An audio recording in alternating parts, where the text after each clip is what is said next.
Everybody, how are you doing on this fine Friday, August 28th? It is 11:02 a.m. Eastern time. We do have a lot to get to and a lot to get through today. There's going to be a special guest joining us, and I'm not going to bury the lead because I know y'all already saw the thumbnail. It's going to be about Eamon McNeff's mustache. Okay, we may or may not have gotten somehow, some way access to a digital rendering reconstruction of what Eamon McNeff looked like at the town hall. And what I will say is it is similar to a naked mole rat. It is similar to that thing from Pan's Labyrinth with its eyes in its hands. It is similar to a baby bird in a nest before it gets its feathers. Okay, so that's going to be some big news coming up in a little bit, maybe top of the next hour or something. But in the meantime, there's some more news to get to regarding the oh man, the brick and the minifig. Now, Reckless Ben has done it again. Ever since I started covering the Reckless Ben Lego saga, he's now put out two separate different videos, both of which are of very particular specific interest to me. Number one was the Provo Canyon School. We already did do one live on that. That may be the most viewed video on Ben's entire channel at this point. It was just put out about a week or two ago, maybe 2 weeks now.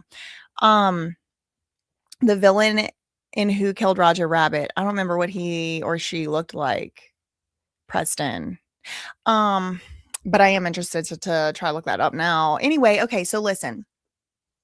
We have some more information coming out from what was said and what transpired in that town hall, girl, and it is embarrassing. I'm gonna tell you one thing. I got like almost like a secondhand embarrassment type of feeling about that whole situation. I mean, the people, every time they have the opportunity to make a decision at all whatsoever, even if you couldn't even possibly think there could possibly be a way to make the wrong decision, they somehow do. And if I were one of the franchisees currently still left, dependent upon these people, I would be in fear for my safety. I would be in fear for my life, just because, I mean, it's kind of like, I don't know if you've ever, like as a child or a young adult, even, or like on a work trip, kind of like fully and totally trusted someone, like an adult figure or a boss or a leader. And then all of a sudden you realize this person has no idea what they're doing. And clearly they're not concerned about my safety at all whatsoever. I would feel like that. I would basically feel like when like it's like a little kid and they realize that their parent isn't actually looking out for their best interest, and actually they're maybe more health and safety conscious of their own little kid self than the parent. That's how I would kind of feel if I was a Bricks and Minifigs franchisee right now.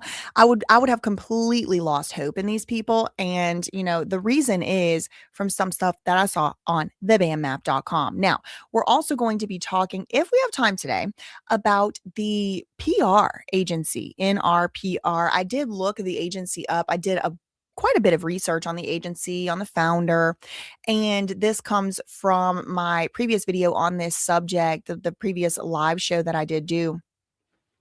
This was in RPR. They're the ones that want to put together the 12 human interest angles. They want the stores to go out and find these people, the franchisees to make the connections. They want to basically be BAM pyres, whoever made that up at the last live. I mean, shout out to that person. I forgot his name. Was it Patrick? I forgot his name. I don't want to say the wrong name. But anyway, thank you so much to Kitty for the $2 super chat. Good morning. Good morning. Here lurking. Good morning. Hi. Thank you. Thank you, Dee Dee, for the 250 jewels. Thank you to Hoper Angel or Hope Angel? Hoper Angel. Hope R Angel for the 10 jewels. Okay. So just describe your life low key. See? It's like they look around and they're like, oh, wow, we really overestimated. Bricks and Minifigs' competence. Woo, girl. I'm thinking about looking into the Peter files as well. I am. I want to look up the lawsuit into that Swami, the Saraswati Swami. I want to look the lawsuit up into him. I would like to have a little bit more information, but girl, that video Ben put out yesterday had, I think, 6.5 million views in the time that I saw it today. Thank you so much to Brandon for the jewels. So I guess without further ado, let's start here. This was from a Reddit post. Shout out to Huge Raspberry on Reddit says Bricks and Minifigs marketing director is so far over her head. And who we're talking about here is Kate or Caitlin or Katie. You know, they love to just use different names. Fagan. Okay, we're talking about Katie Fagan, the one who did her professional mugshot. I mean, excuse me, professional headshot as yeah, her. That one, yeah, her. The one who doesn't like my videos. I wouldn't like me either if I was you, boo boo. Anyway, so I saw this is where we're going to start here. Somebody posted on Reddit, Bricks and Minifigs marketing director is so far over her head. In this update, she points out that their strategy is to get public opinion to neutral and call it a win. Okay, so at first it was like building back trust and getting back to where they were beforehand. And now even the marketing director is like, that's never going to freaking happen. Let's be honest. So, you know, let's just get it back to neutral. Let's get back to neutral, which I mean, if I again, if I am a franchisee, I'm just like, what in the hell is the purpose of me being a part of a Brick and a Minifig franchise then? Let me just be my own store in my own community and not have all this totalitarian oversight just to have a neutral reputation. Please, I don't want my business to have a neutral reputation. I want my customers to be happy. I want them to be thinking at least positively, not, you know, it doesn't have to be the best business of all time, but my God, neutral is the marketing director's goal. And I was like, all right, so this has to be what we have to talk about today. Her view of improving public relations is, quote, wiping out negative reviews, which as we discussed, could possibly be a federal violation, by the way, which, I mean, look, I'm not accusing anyone of any crimes or anything yet, but girl, I mean, hopefully the feds are watching this situation closely. She wants to hire a professional service to possibly illegally wipe these negative reviews to confuse and manipulate and mislead customers and the public for her own financial gain. And so this is pretty deplorable, pretty disgusting, but exactly what we have come to know and expect from Bricks and Minifigs. I mean, God forbid they actually do something nice or good or rehabilitate their reputation by taking accountability or responsibility for any of the bullshit that they have done. No, no, no, no. We're not doing that. We're going to trick the public instead. Hooray! Good job, marketing director. You are really on doing your big one today, girl. Oh, huge one, girl. This is the best you got. Now, they also want to plant seemingly social media influencers, giving 3 brand, quote, ambassadors a gift card so they can plant fake positive reviews, or maybe it would be a positive review. I mean, girl, if they was just handing money out, I bet you they could come up with some people to give a positive review.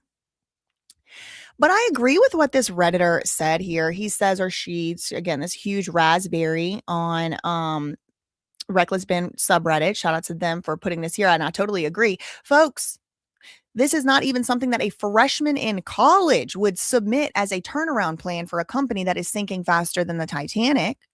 She supposedly has a degree. WTF. Yeah, a couple. She got a couple degrees from the BYU, girl. That's what they're teaching them over there. Deny, reverse victim offender, lie, get the bad reviews wiped illegally. I think it's illegal. I don't know. We're going to have to see. I mean, hopefully the feds are looking into it. I'm not accusing anybody of a crime, though. I mean, innocent till proven guilty. The plan needs to address the root. Yes. This is why I was like, yeah, instead of reading the BAMApp.com directly first, I wanted to say this because this person I completely agree with. The plan has to address the actual problem. They keep addressing symptoms instead of the problem. They have to review the plan. They have to take action on each and every step. Now they're just like, oh, we're going to get rid of negative reviews and put some positive reviews out there. Hooray. Girl, please.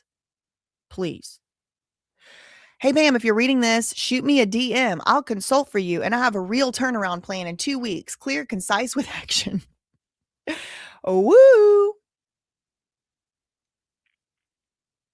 Yeah, someone is like, okay, it's super complicated. So I've laid out a long and detailed route to salvaging their public image. Step 1, admit to lying and being evil. Step 2, stop lying and being evil. Step 3, alternatively, I think, regime change. Yeah, exactly.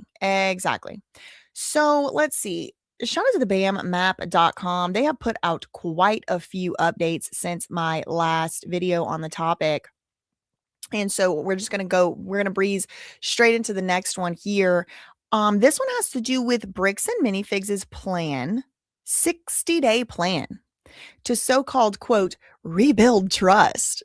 And I just put in my notes, LMFAOOOOOOO. Okay, so we'll see if y'all agree. You'll see if y'all agree with how hilarious I thought it was.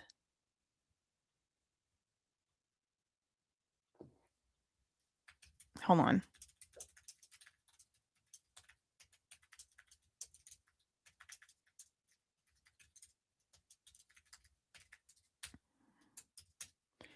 Okay.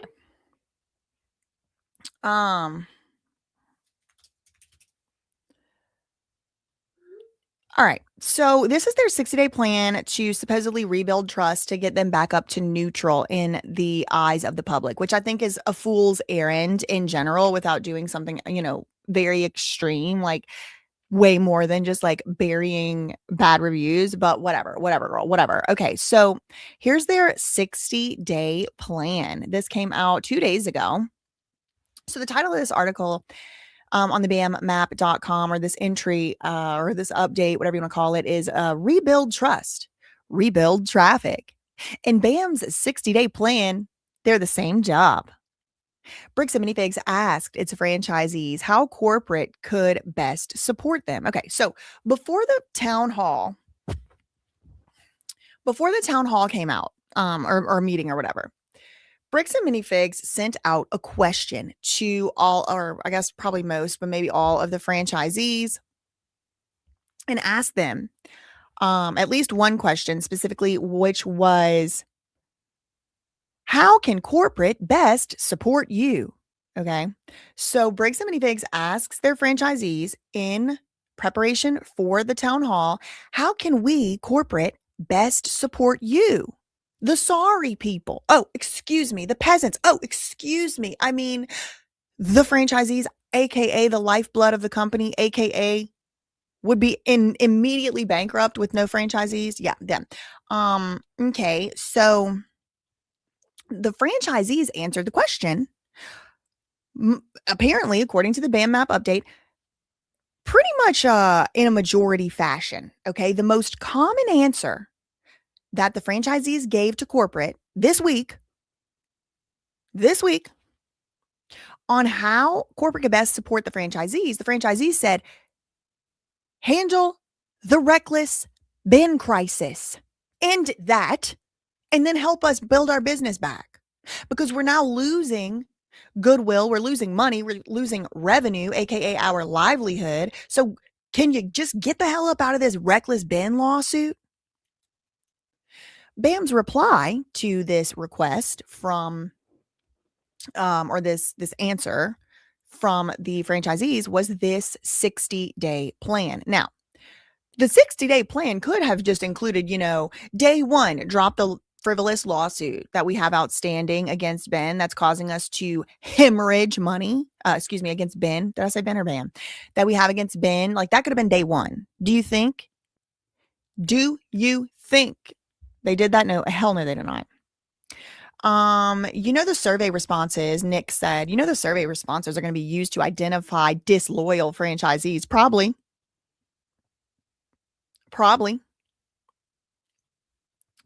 Thanks so much to Adam for the $5 Canadian. Please cover Channel 5 and Flesh Simulators. Suits? Similar situations. Flesh is crazy, insanely, outrageously sketchy. Okay, Adam, send me the links to which ones that you're talking about. I never heard of Flesh Simulator in my life. Thank you for the $5 Canadian. Ooh. Spirit Warrior said, if Ben's part 4 ever releases, that cry will be even louder, but it may be too late after part 4. Okay.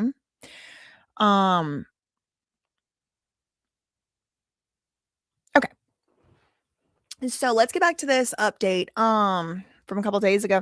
The most common answer that the franchisees said, like, how can corporate best help them? The most common answer was, get out of this reckless bin situation. And they're like, okay, here's our 60-day plan. Ting. Okay, every dated step is on.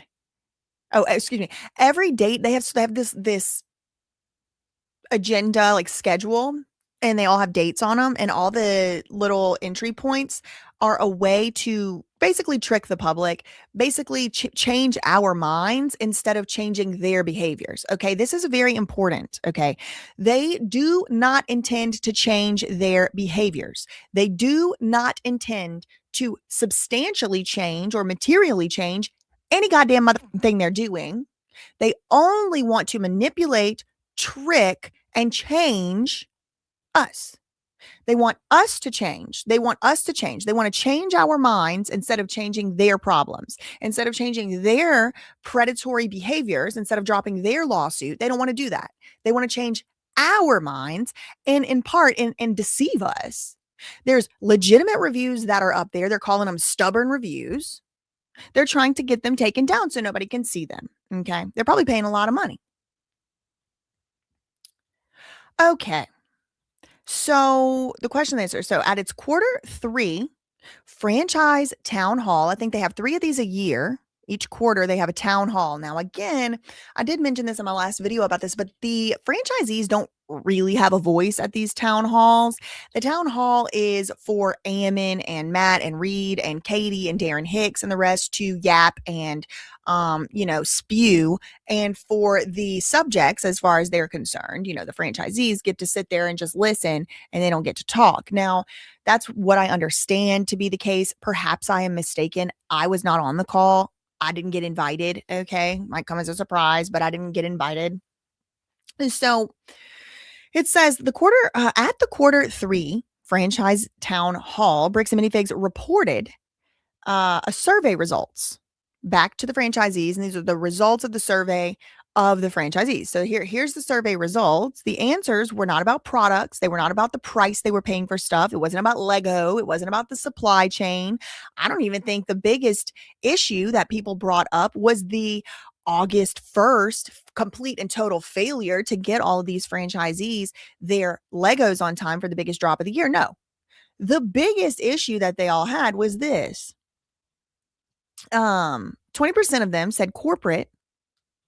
Oh, no, this isn't the issue survey. Excuse me, amendment. This is a survey that the Bricks and Minifigs sent out to the corporate franchisees, and these were the answers that were returned by the franchisees. I don't know why I'm saying corporate franchisees. By the franchisees. The Bricks and Minifigs corporate gave these questions. The franchisees answered them. And then at the town hall, Bricks and Minifigs reads out the results of the survey. Okay.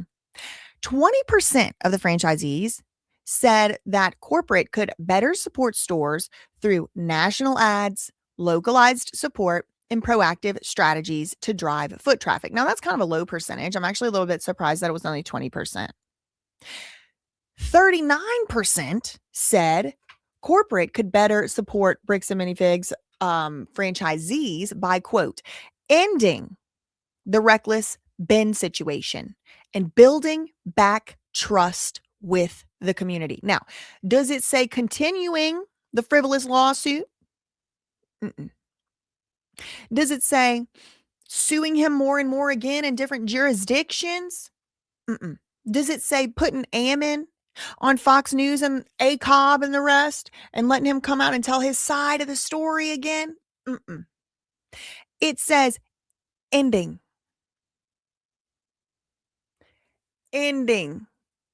the reckless bin situation. 43% of store owners said they only sometimes, rarely, or never get the support they need from the operations team. Over half. This is damning. This is damning. More than half of the franchisees, this would be 54%, said they are extremely unsure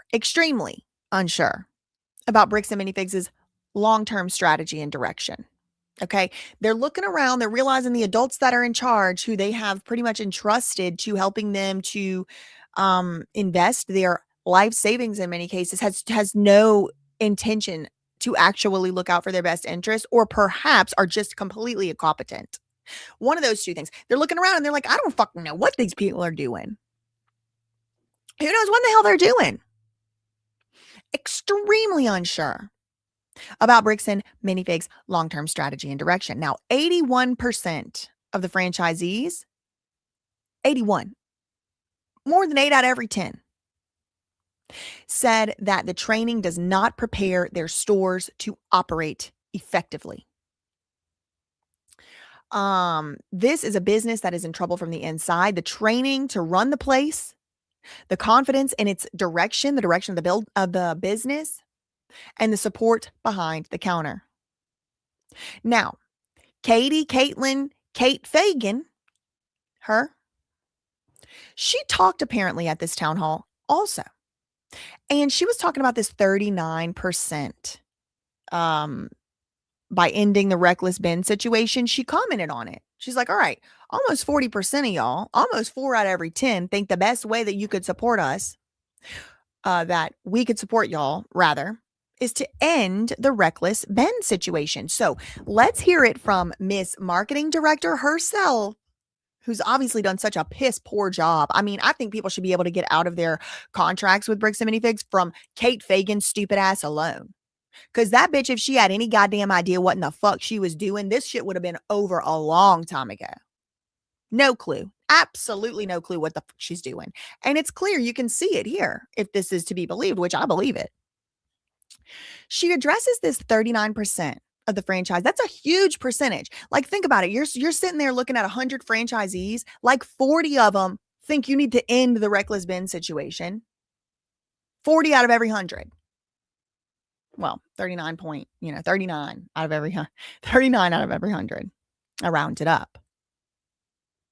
Notice how even Caitlin Fagan has no intention to take responsibility or accountability, not only for her own stupid actions, but also she's still covering for Bricks and Minifigs' terrible actions, because it is still being framed as if they are some victims. They are victims instead of thieves. I mean, that's what it looks like to me. They steal from people. They thought they were going to get away with it. They didn't.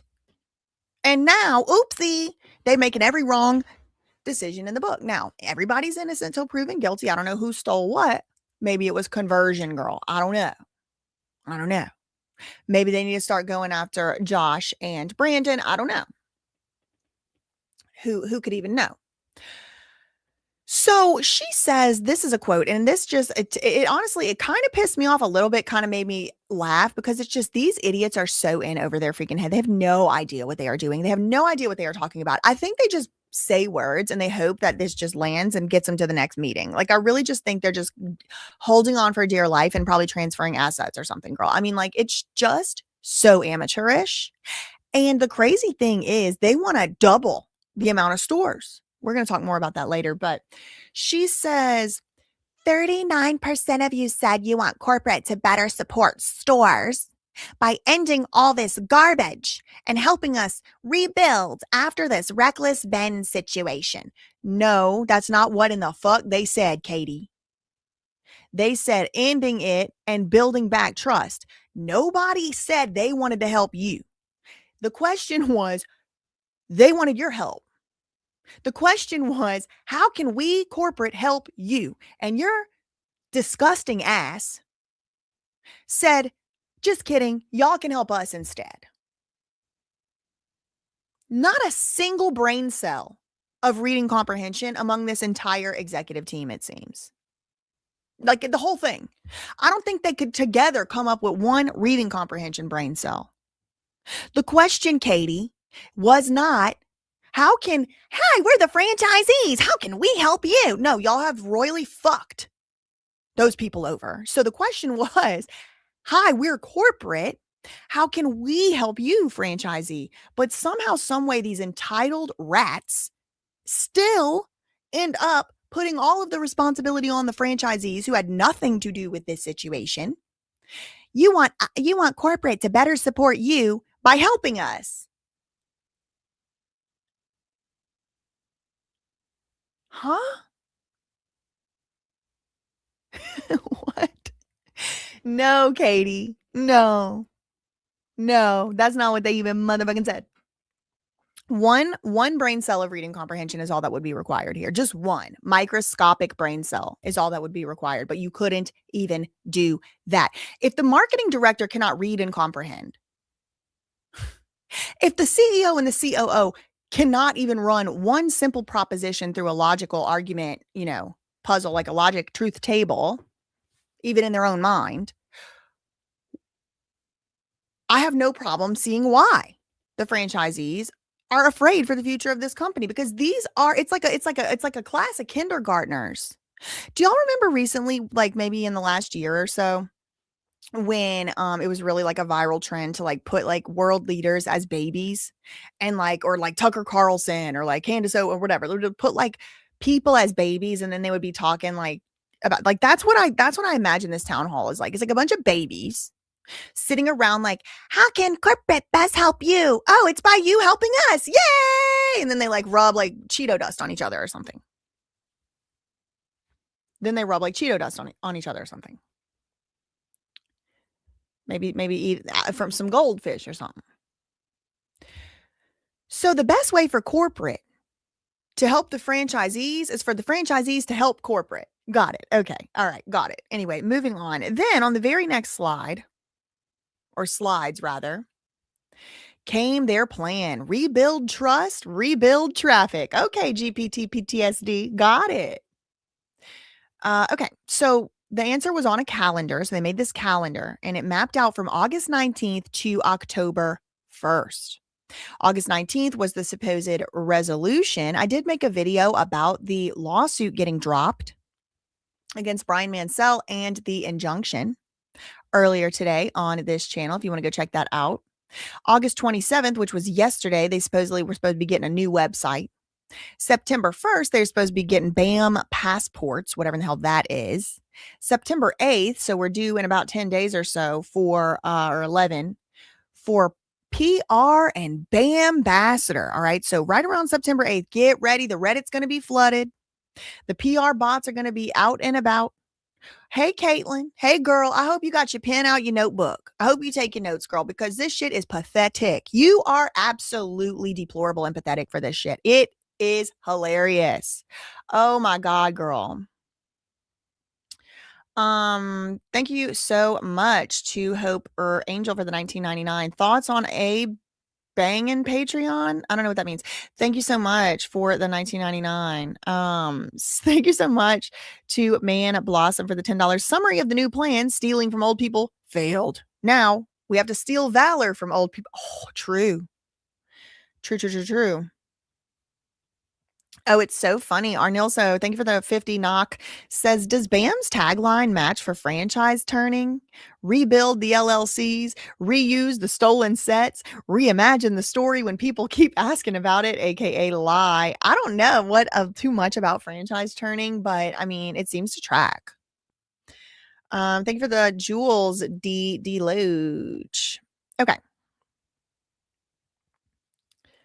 It seems like the marketing person has absolutely no idea what she's doing. Maybe she was just like soaking at BYU instead of doing like her classwork or something, girl. Who freaking knows? Thank you, Josh, for the 1,000 jewels. BAM passports is to copy Lego. You can go to any store in the US or international stores and get a special stamp as proof you attended that particular location. Oh, okay. I think Louis Vuitton does this too.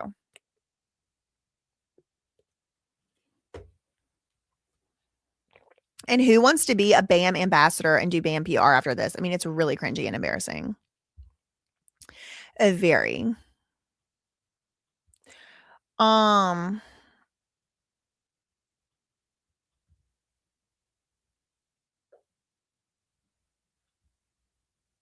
on. I have something being delivered from DoorDash today. I mean, Best Buy today.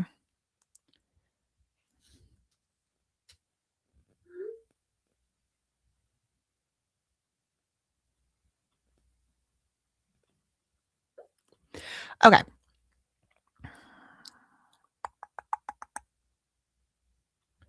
Is it public if Brian has actually been paid by BAM? I think someone did say that he was paid.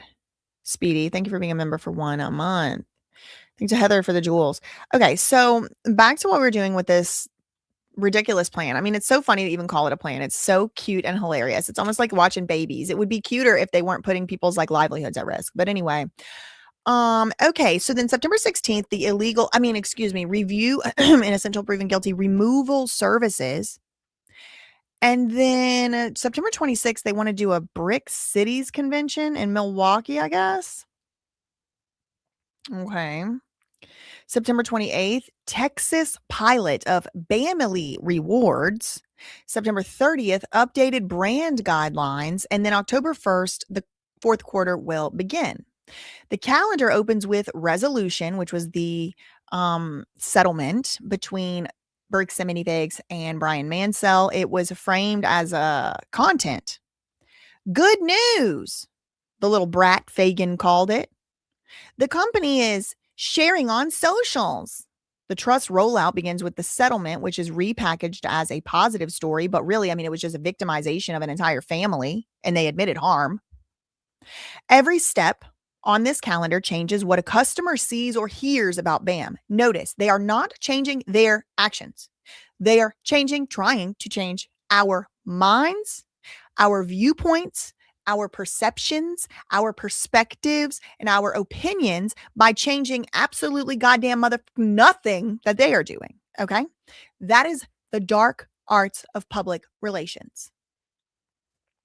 2, are their own words. The review removal service we already talked about. That's coming out on the 16th of September. And the PR and BAM ambassador push that puts the positives up.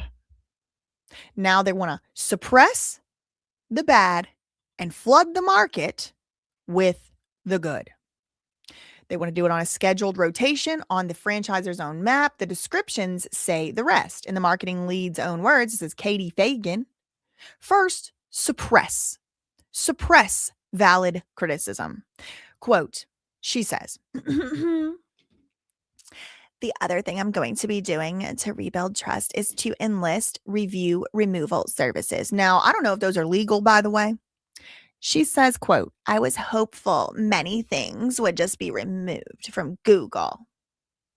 But we know there's some stubborn reviews out there. Maybe they're helping to warn the public about the predatory company that you work for, Caitlin. You ever think about that? She says, we want to help with this to rebuild our equity and your trusts in your stores. So we want to silence negative reviews instead of changing our actions. Got it. A genuine customer complaint is a stubborn review, according to Katie. Rebuilding trust means enlisting a service to take down a negative review. We sent out gift cards, Caitlin said, to 3 ambassadors last week. And so we should be getting that content here in the next week or 2. Ooh, I can't wait to see who got a gift card from the Brick and the Minifig. We are definitely going to be reacting to those 3 videos.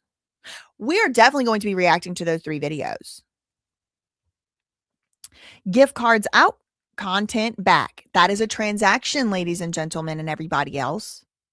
The brand guidelines, she said, that they're going to get new brand guidelines, remember, on September 30th. What are the new brand guidelines? She said, we look better. Are they actually going to do anything better? No, they're just they want to look better, but they're not going to actually change anything. More trustworthy. We look more trustworthy, but are they actually going to be more trustworthy? In my opinion, no, because all of the rot is still sitting there. And they will look more professional. She wants to look better, to look more trustworthy, and to look more professional. It's important because she doesn't say we want to be better. We want to be more professional. We want to be any of these things. No, it's just about appearances. It's all about appearances. Trustworthiness is an output of PR design. You don't earn trust, you just buy it. You produce it, you manufacture it. Now, the next section of this update says the convention with no bricks and minifigs on it. Even the events carry the tell. The plan counts a first Brick Cities convention as a step in rebuilding trust and traffic. It's run by a Minnesota Bricks and Minifigs franchisee.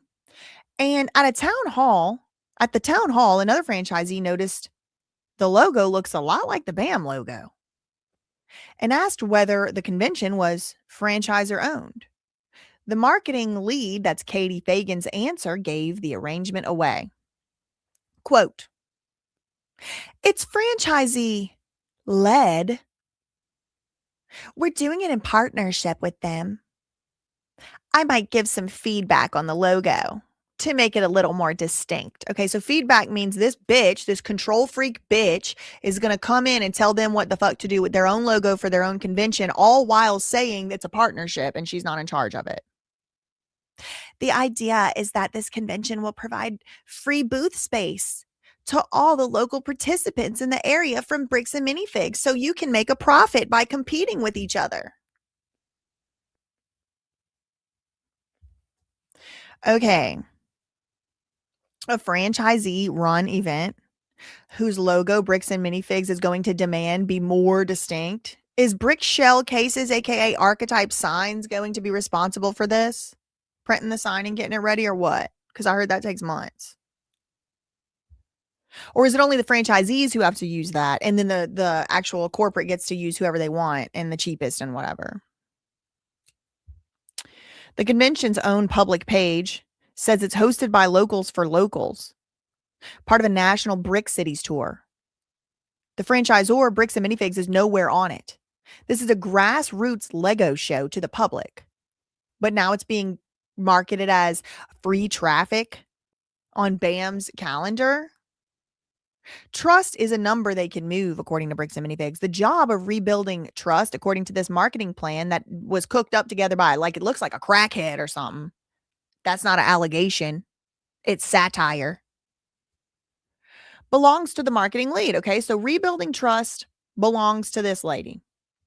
When pressed on the timeline, Caitlin Kate Fagan named its real unit of measure and let it slip out what she would do if she could. If she had a magic wand, which she obviously does not, all she has is delusion and a lack of competence, she would just wave away all the negative PR in a day. It's going to take at least a year to build back trust. If we get neutral sentiment, that would be a win.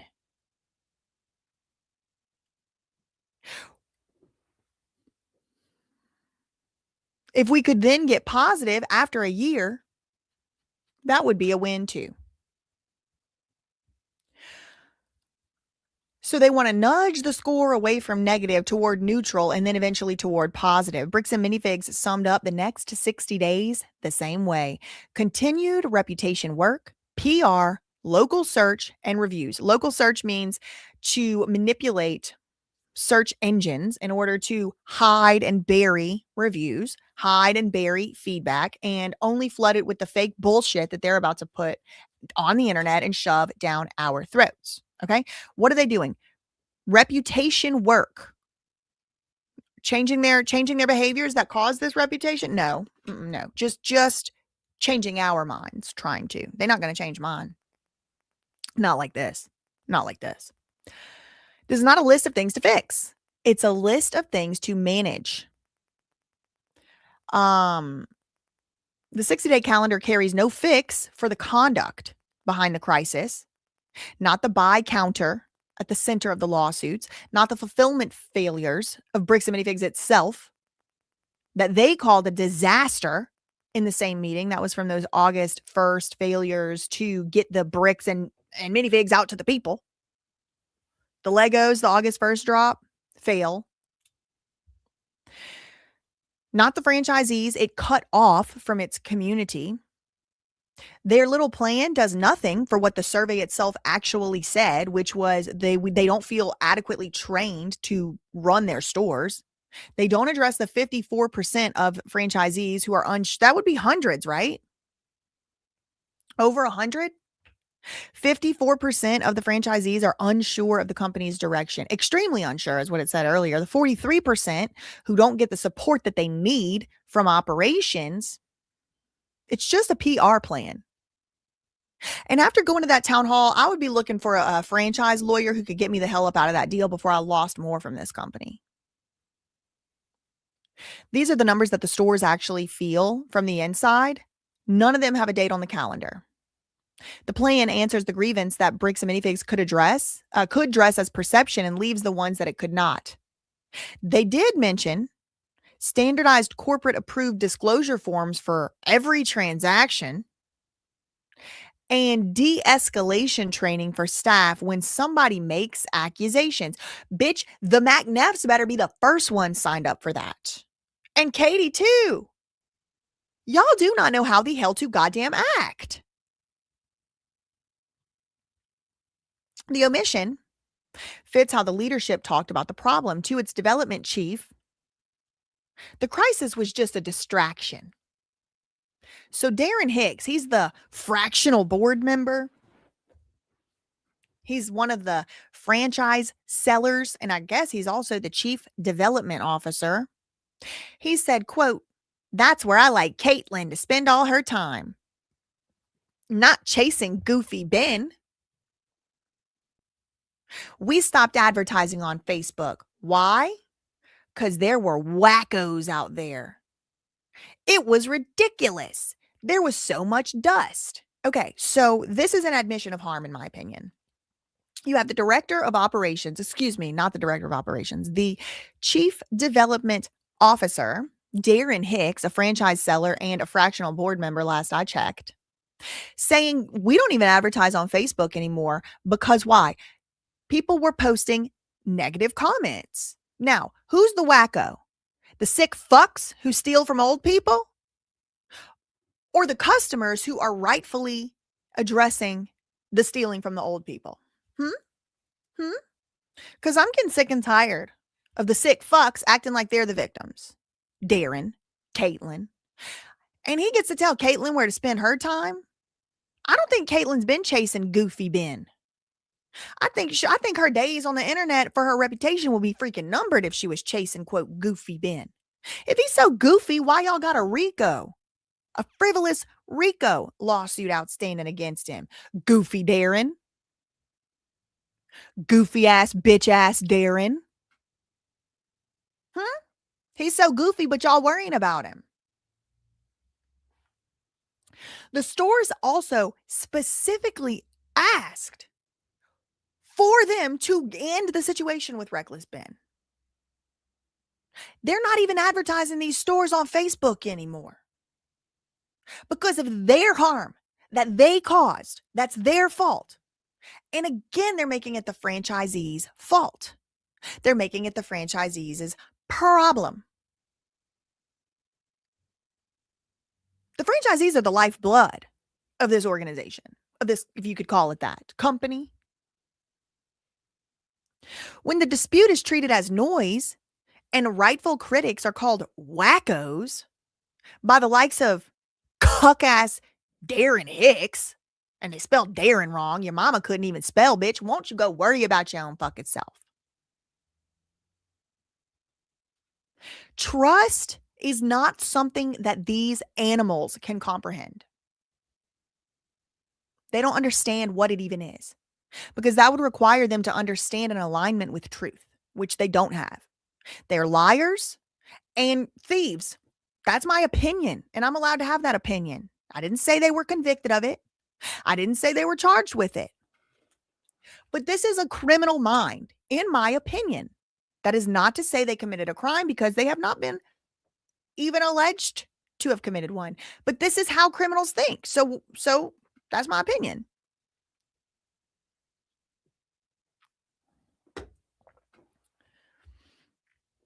Okay.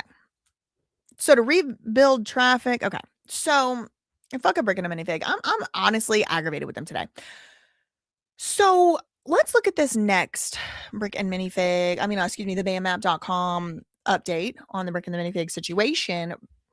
This one came out yesterday. BAM's own stores blamed the scandal for their losses of over 20% on people that are running on these razor thin margins as it is. They already have to pay out so much of their revenue and their profits to corporate as it is. 20% loss is, I think, devastating. The stores know where the loss came from. They know what caused it. Their accusation is that it was Bricks and Minifigs corporate's handling of the Reckless Ben situation. But the CEO, Ammon, of course, not ever going to take any responsibility or accountability for anything he's ever done, points the finger again. This is Ammon's favorite position to do this. Favorite position is CEO pointing finger. This is Ammon. Okay. This is him. This is his favorite thing to do. All right. Favorite thing to do is this. So, of course, he did it again.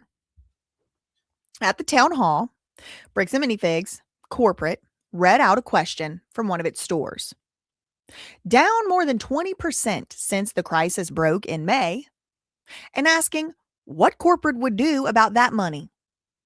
Earlier in the same meeting, Bricks and Minifigs had reported its own survey in which the stores named the crisis as what they most wanted fixed.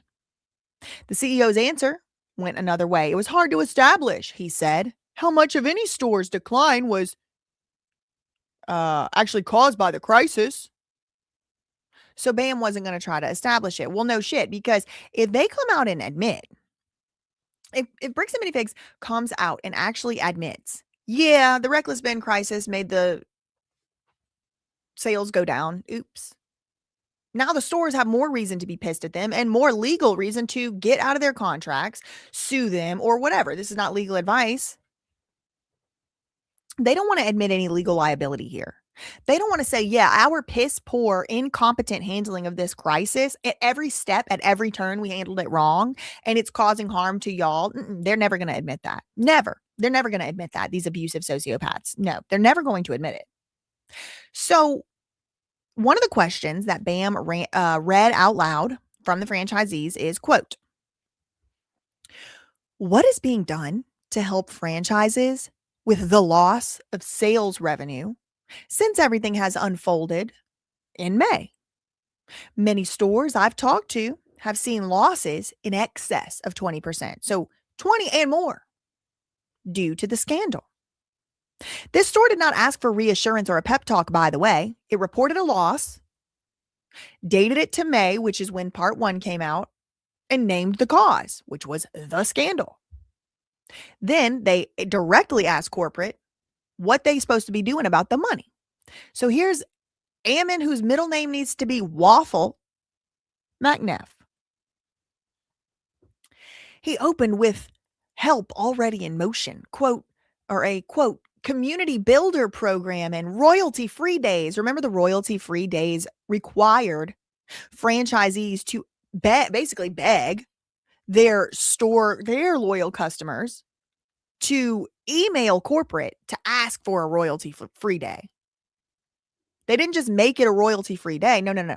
They had required the customers to email Bricks and Minifigs and ask about a royalty-free day, and then they would get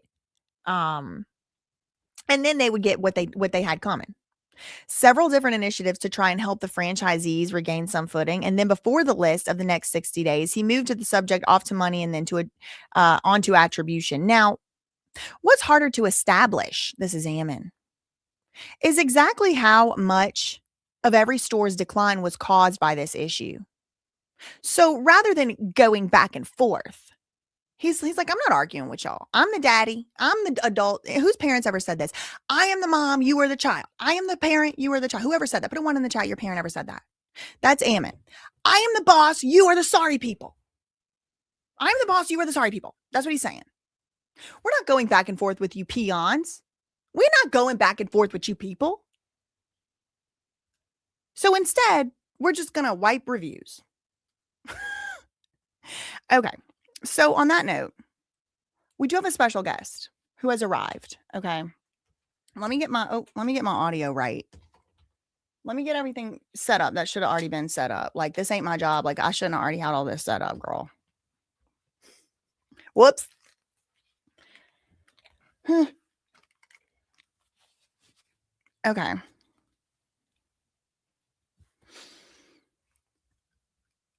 We're going to have to take a pause. A special guest. Yes, special guest. We're going to have to take a pause. I'm hot. We're going to have to take a pause from this particular BAM map update because I have a breaking news announcement. Hold on. I just got really hot. I think the air cut off. Okay. So let me take this screen away. And let me put this other screen up because we have some breaking exclusive announcement update news. All right. We have a digital rendering of pretty much like the scariest thing I've ever seen in this whole case. Oh God, girl, Ammon McNeff is in my computer. I think I just have too much stuff on my map. It, like, stresses out my oh my god.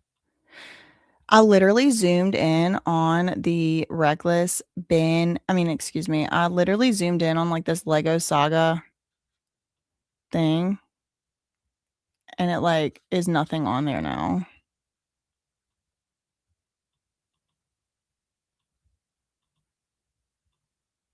Oh, here we go. Okay, here we go.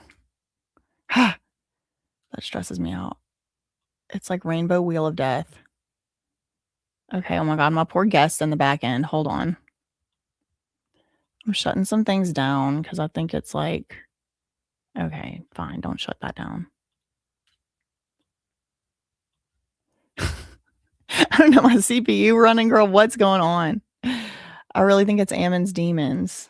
Where's that picture? No, I done lost the oh, here it is, the digital rendering. Okay. Here we go.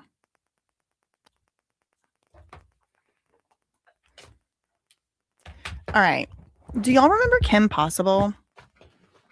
Do y'all remember Kim Possible, the show? Remember where there was like a Rufus, the naked mole rat? That's kind of like what it looks like to me. Okay. So, okay, slay. All right. So here's our guest. Hooray. We made it. Wait, sorry. That was such a cluster F. All good. I finally am able to make it on, so that's good. It was like touch and go. You're a busy. Hold on. Here we go, guys. The final moment you guys have all been waiting for. They've been waiting. It's shocking, honestly. Like, I think this is gonna change the whole like correspondence of this whole thing for you, some of you, once you see this. So proceed with caution. So should I just pull it up? I think so. Man. Okay. I think it's just full send. Full send. Sending. Okay, here we go. Drum roll. Deep breaths, guys.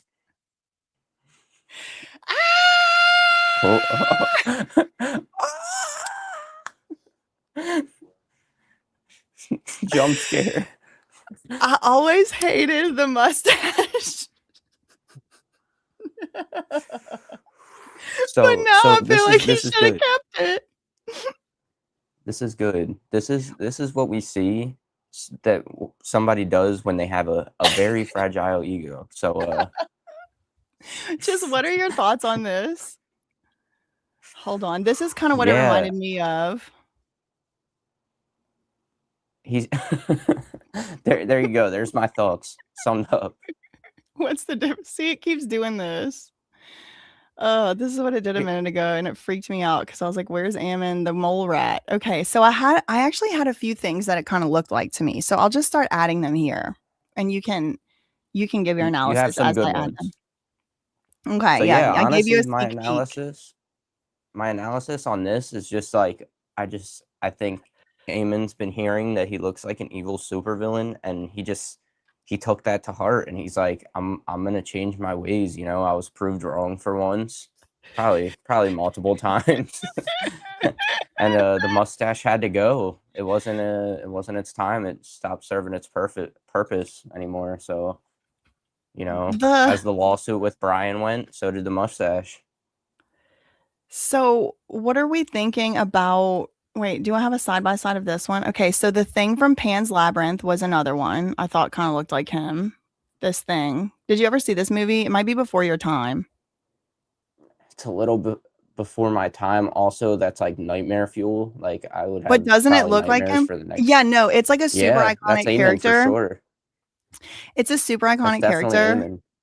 Oh, hold on. There's this movie called Pan's Labyrinth, and it's like kind of weird. Truly, it's very weird.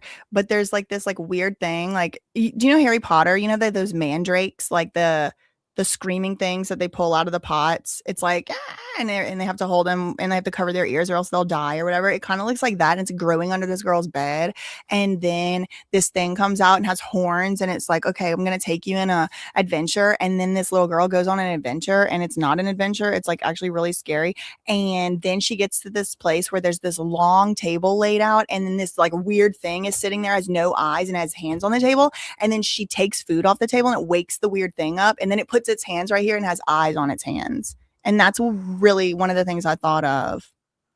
And then Brian, well, technically, Eamon took Brian on an adventure, and he's bald faced now. So Wait, here it is. we have, like, I see what you're saying. Truthfully, Look, there's Eamon. oh Jesus Christ, He even oh has the God. same posture.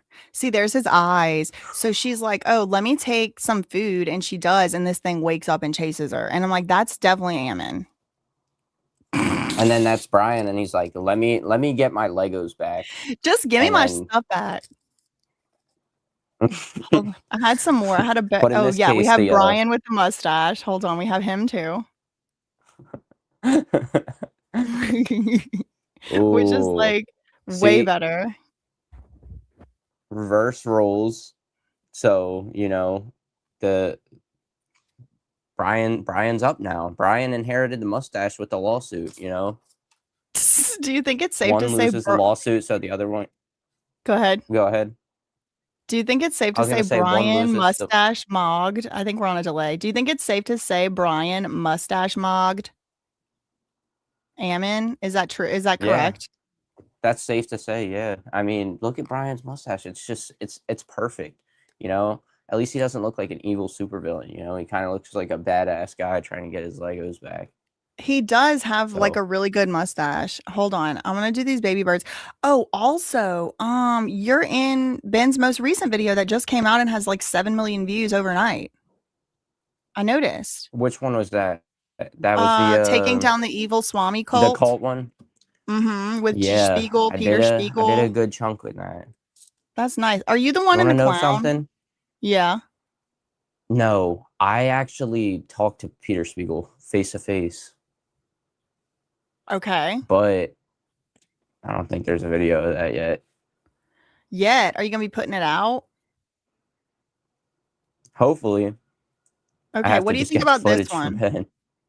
What do you think about this comparison? The Mm. baby bird.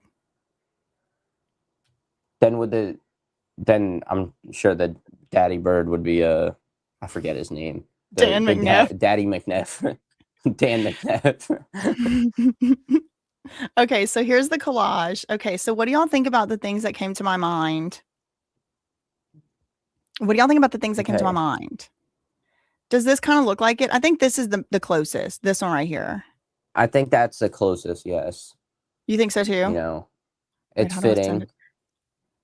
Yeah, I that's mean, I gotta ask, do you Even the genuinely think that because Eamon McNeff doesn't have a mustache anymore, he's less fragile, or do you think he's more fragile now?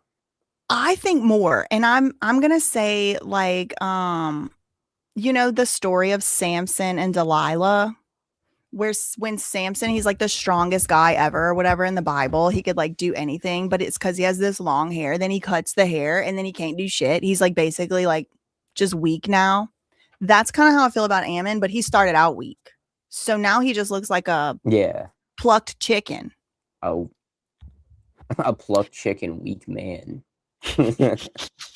The daddy bird is squawking Plucked- the cops. Squawking to the cops as we speak. Somebody said underground creature. Perfect comparison.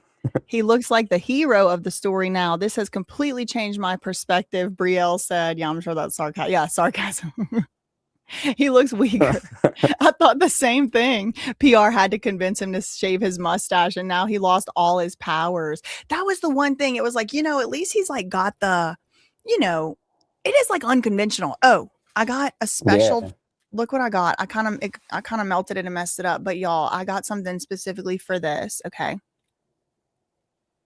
Oh no. It's a chocolate. You have what Eamon doesn't have. Eamon, you have what Eamon wishes he had back. Anyway, I probably got on my face now. Okay. Yeah, I just So think go it's. ahead.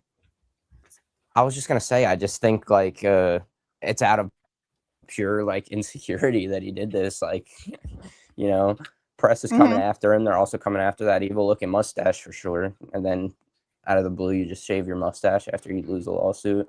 And everybody, yeah, after you dismiss it, and everybody was like you said, everybody was commenting on it. Like, he was known as the guy with the twirly mustache. I mean, even in the like little cartoons and stuff they were making about it, it was like this huge mustache with all these like curls and swirls. What's Beaker from Muppets? Yeah. Let's see. Somebody said it looks like Beaker from Muppets. Oh. I don't know what that is. Maybe I do when I see it. Let's see.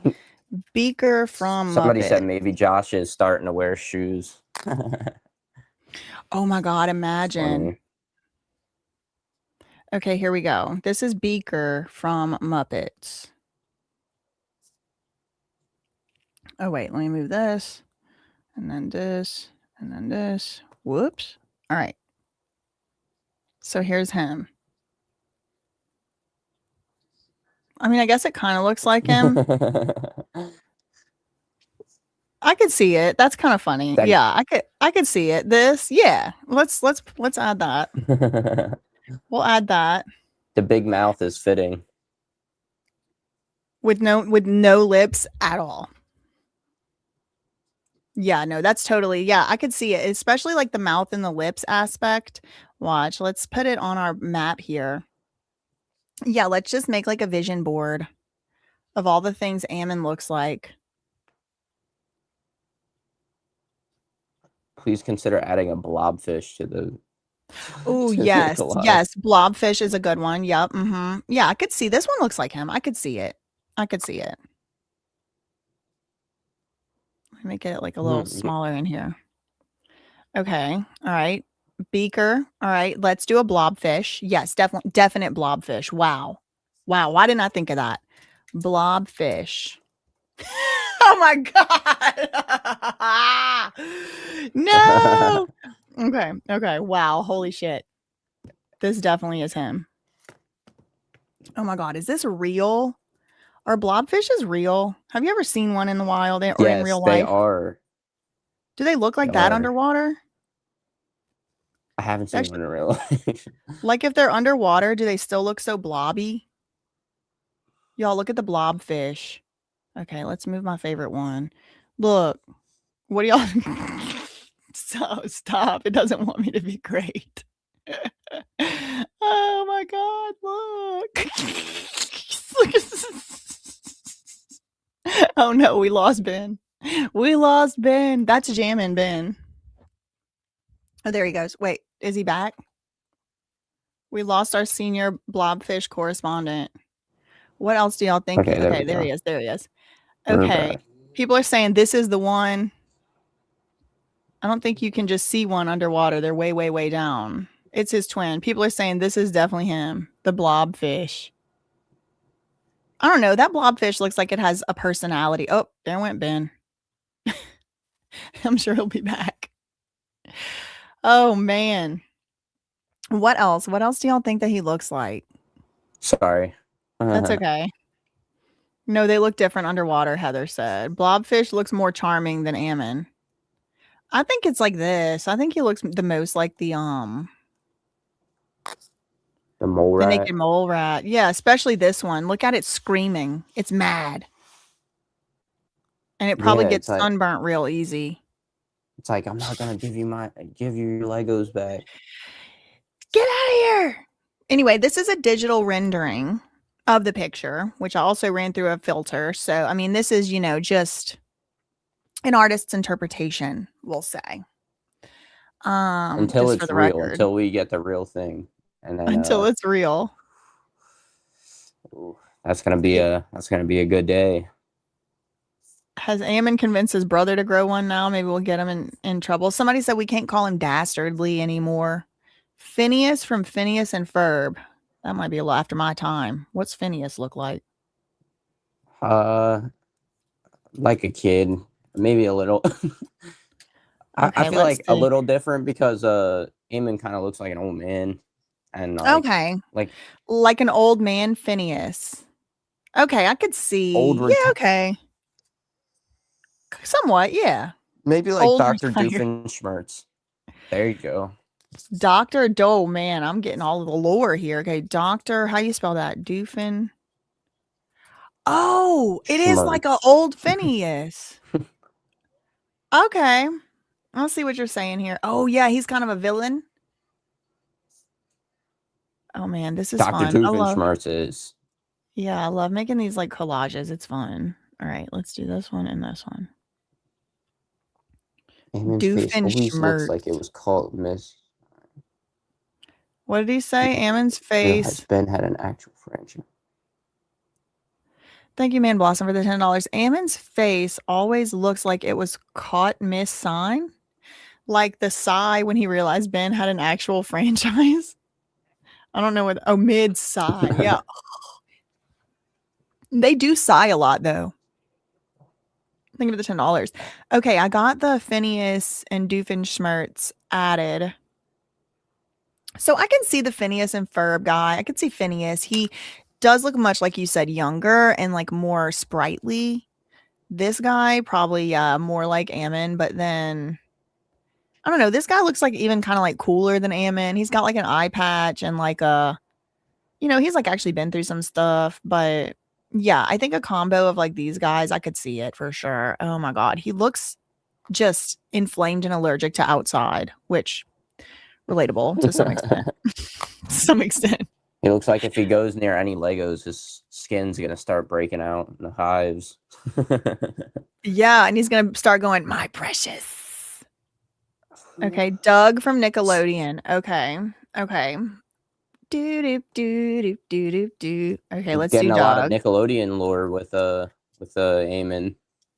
At least I know Oh who well, Doug is. cartoons. Doug is like kind of cool though. Like Ammon's kind of lame. But I'll add him. Yeah, Because y'all said it. Y'all, it was a contribution. Like, I just don't want to besmirch Doug's character with such comparisons. Like Doug is cool. Okay, here we yeah. go. So here's Doug. We've added Doug right here. Do do do do do do do do. Okay. Let's put him. Maybe like Caillou with red hair. Caillou. Oh my god, Caillou with some hair. Oh god. He's whiny just like that. Yeah, that is a much better personality match. I agree. Hold on, let me find Don't you Caillou. think? I do. Pretty close. Yeah, I'd say. Please. Oh my god, this is fun. Do I have anything better to do? Nope. Not one thing. This is important news, guys. This is important work we're doing here. You need to be informed on Eamon's bald face. Not head.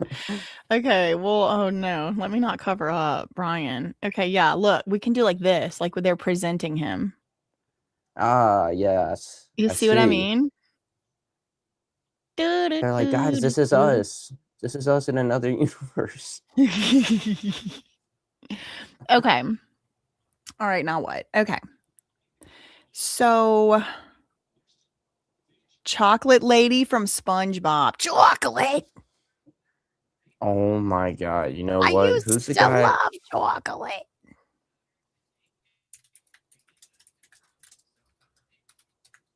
She's just like a brain stem. This does not look like Ammon, but I will put it because y'all are silly. This does not look like him at all. But I like the commitment. Okay, so this, are you familiar with this one? Chocolate. I remember whenever they invented chocolate. It was terrible. When they invented chocolate. Yeah, you might even be better at the impression than me. Okay. All right, so we have Chocolate Lady, a lot of Nickelodeon lore. Trying to. All right. Oh shoot, no, not that. Okay, this is fun. Ammon, I the think bald face. I got a good one. Okay.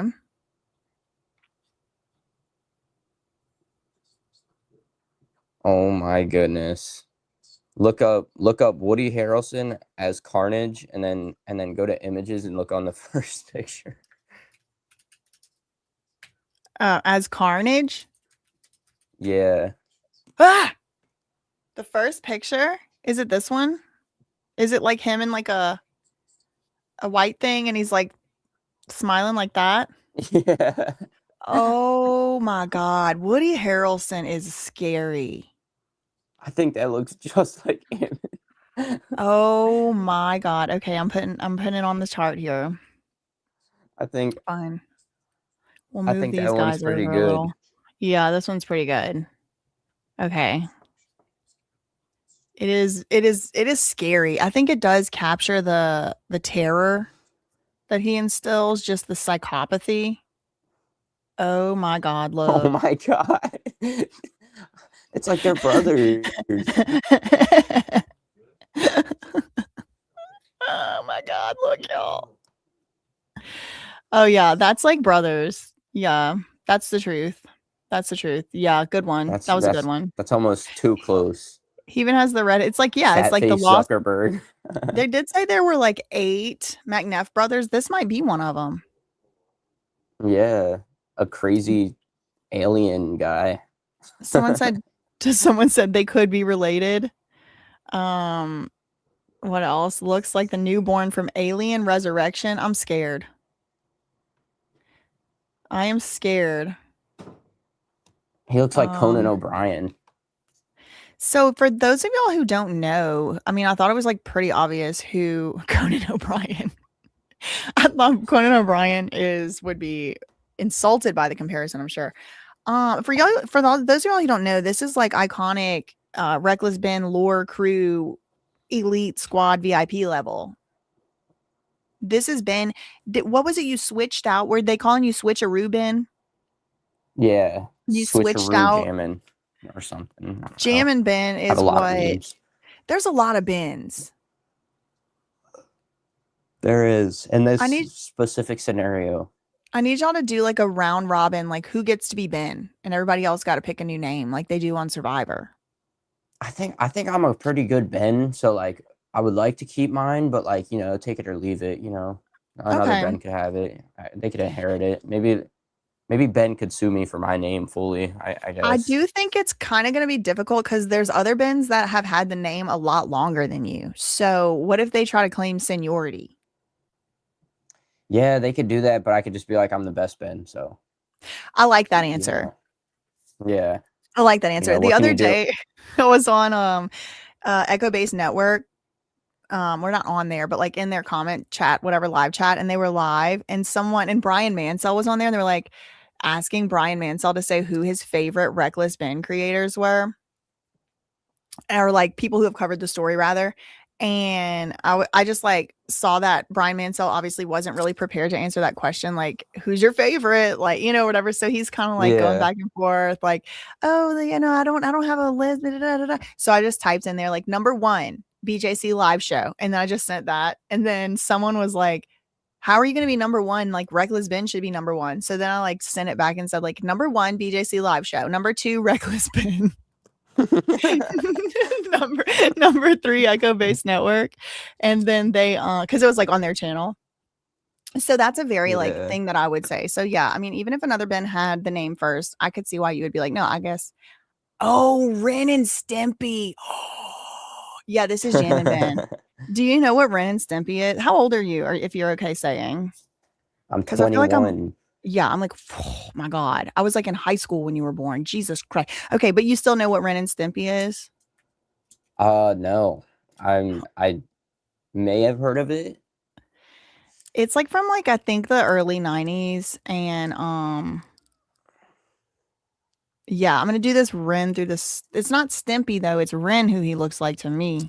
It's like a Chihuahua. It was like actually one of the first like adult cartoons that I can remember. But they would play it sometimes like on kid cartoon, and they probably shouldn't have been doing that. Okay, let me probably messed us up. Okay, here's Stimpy from Ren and Stimpy. I mean, this is Ren, sorry, Ren, but it does look like him. So he's like a chihuahua. This is the pilot. And he was always on some version of, THC or whatever. But also, this reminds me of, hold on. I lost you. This reminds me of Beavis and Butthead. Let me see if he looks like him. Oh my god, that's such a good comparison. I know that one. That's not too far Yeah. out Oh of my my time. God. Look, it's Ammon and Matt eating nachos on the couch. Hold on. Plotting their evil Lego heist. Yeah, no, this is Ammon and Matt in the de-escalation training that's now required. So let me pull this up. And this one. So, what do you have planned after this? Are you going to be going live or something? Or you got to do some After actual work? I'm with my family right now. Yeah, just my brother's on tour right now for his music. Can you still see me? Sorry, I can't Yeah, I see my can little still see you. box. But yeah, just gonna be continuing that all the way till Sunday, and then we leave pretty early Sunday back to LA. And Nice. Well, that's at least fun. Okay, there's Ammon and Matt at the required de-escalation training. oh, see, they're not getting all the details. You can just tell by their face because they look a little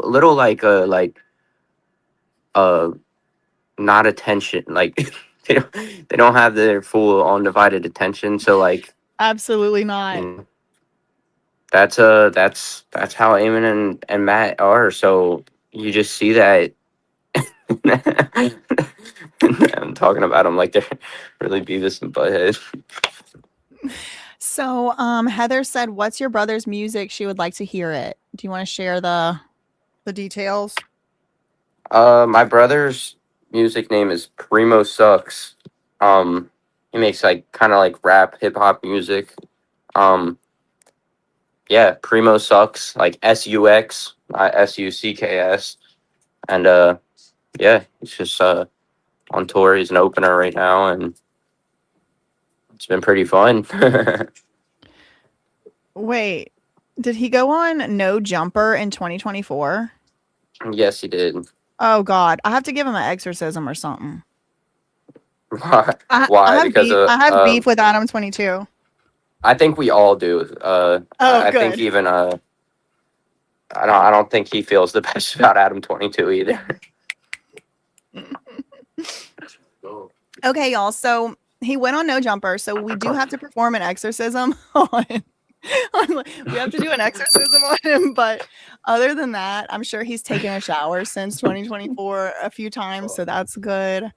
No, I have like actual personal beef with him. He sucks, but not your brother. Your brother's Actually, cool. if you watch that No Jumper video, I'm one of the gremlins in the background. You're in there? Oh, okay. Well, now I have to Yeah. watch it. And Okay. now I probably need an exorcism, I'm sure. We gotta Luckily Adam exercise you 22 too. wasn't there. Really? Good. Yeah. Wait, is your So, brother gonna copyright strike me? Don't um do this. hey, you're not going to copyright strike her, are you? Nah. He's not. Oh, cute. Oh my He's God. like Yeah, no, we gotta give him the exorcism. Is that his real hair? Is it really that long?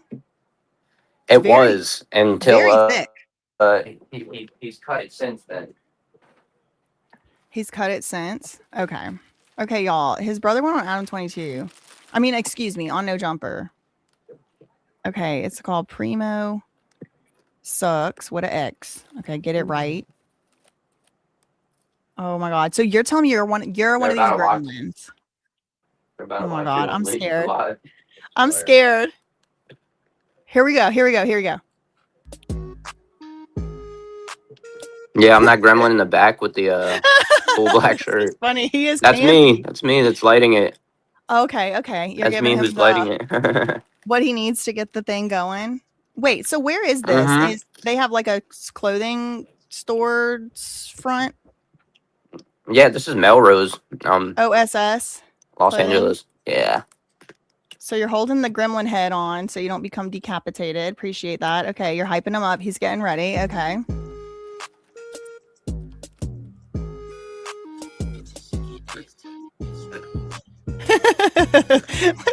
The gremlins. This is funny. This is campy. Okay, I see the brotherly resemblance.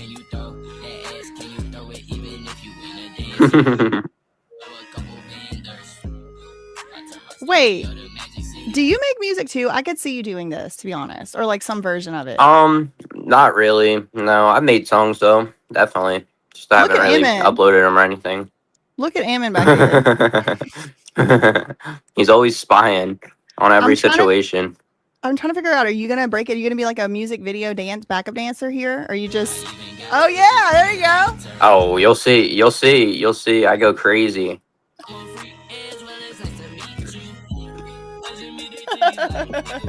This is funny to me. Oh, wait, hold on. Is somebody spitting in somebody's mouth? Is that what I just heard? I rebuke. Oh, I plead the fifth. This happens on my music videos too. Like, unless you put your own lyrics in there, they just kind of guess. And the AI is not good at like filling in like what people are saying in songs. Like, you know how they do like at all.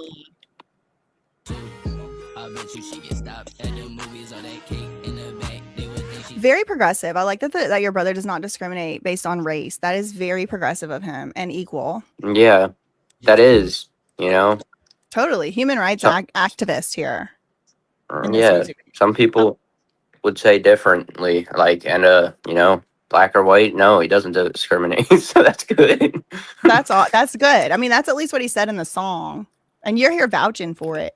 What are these glasses? Those are cool. I like the glasses. I like how they match the color of the Rihanna. I could tell you put thought into that. I may be mistaken, but I'm pretty sure those are Cartiers. Oh, slay. Okay.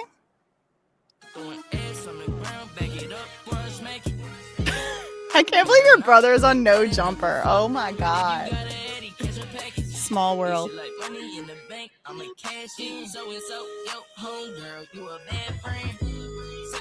I like the bass.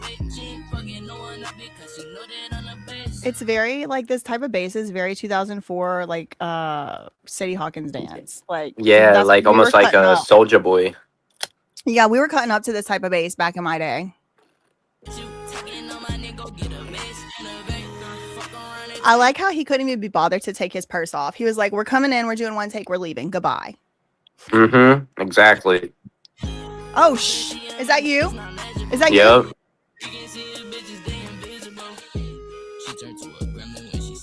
Oh, no. I rebuke that part. Ew, no. I don't want to see. My Christian eyes.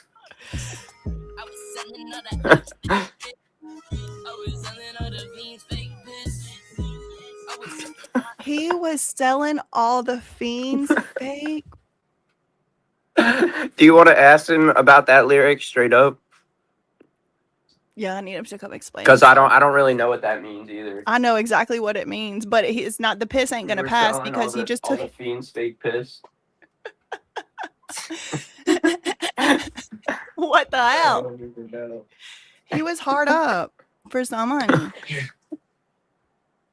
Okay. They're selling piss so they can pass their drug test. He was selling piss. Yeah. I understood. We got a genius breakdown here. I was also, yeah, seriously, like with the person who's on tour right now, y'all, we are in the presence of a celebrity, all right? And he's telling us the meaning. I could have guessed that one. I could have guessed that lyric. But how you selling the fake piss with the 420 in the left hand right now? The piss ain't gonna pass, brother. Nah, I will. Okay. A few Gatorade bottles, it will.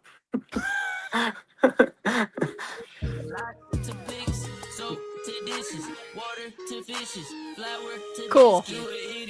I like the little breakdown. Yeah. This is cute. Okay. I approve, even though that one part got a little dicey. He's funny.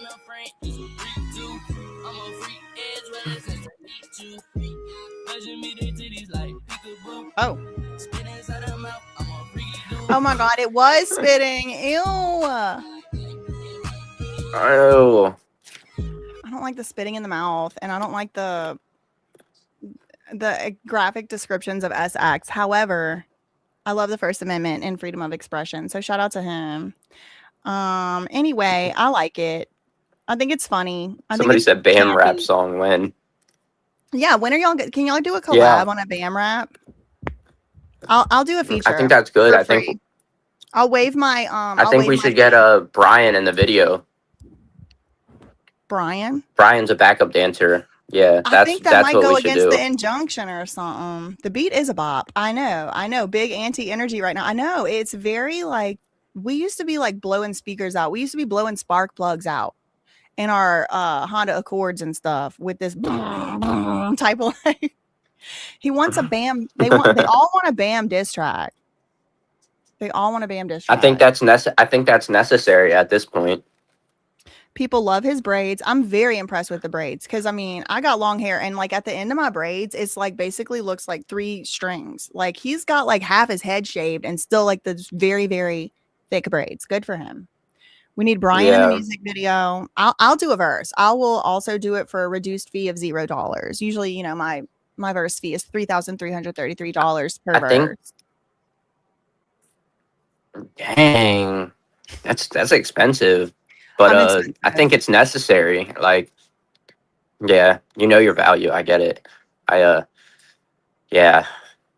And really, I charge like $200 in a pack of Legos. You know, $200 in a corn chip. Yeah, right. Quality is expensive. Are you gonna be the backup dancer? Expensive because she needs to save up for the Ewok village. One of these days I'm gonna have an Ewok village. Have you ever seen an Ewok village? Like the Lego set? Mm-hmm. No. You know, I'll tell you what, I collect like Marvel figures. I'm not gonna lie. Like I have a serious addiction with collecting Marvel figures. Okay, tell me which one's your favorite one. I'm gonna Google it. Oh my god, you're gonna think it's so funny. It kind of looks like Ammon. Okay, good. We'll add it to the web. MODOK Marvel Legends. How do you spell that? MODAK? MODOK. Okay. Marvel Legend is a... Okay, that's your favorite one? He looks weird.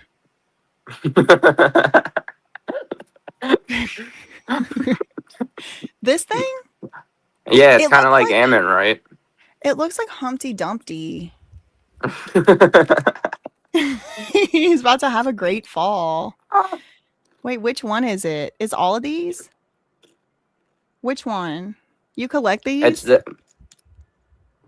They don't all the Marvel figures don't look like this one. This one just specifically stands out because he's so funny looking. This one's my favorite one.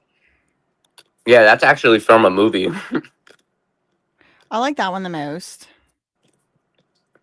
Kind of looks like Ammon, don't you think? Like I do. Like look at the one to your left. Like that's the one I have. But this?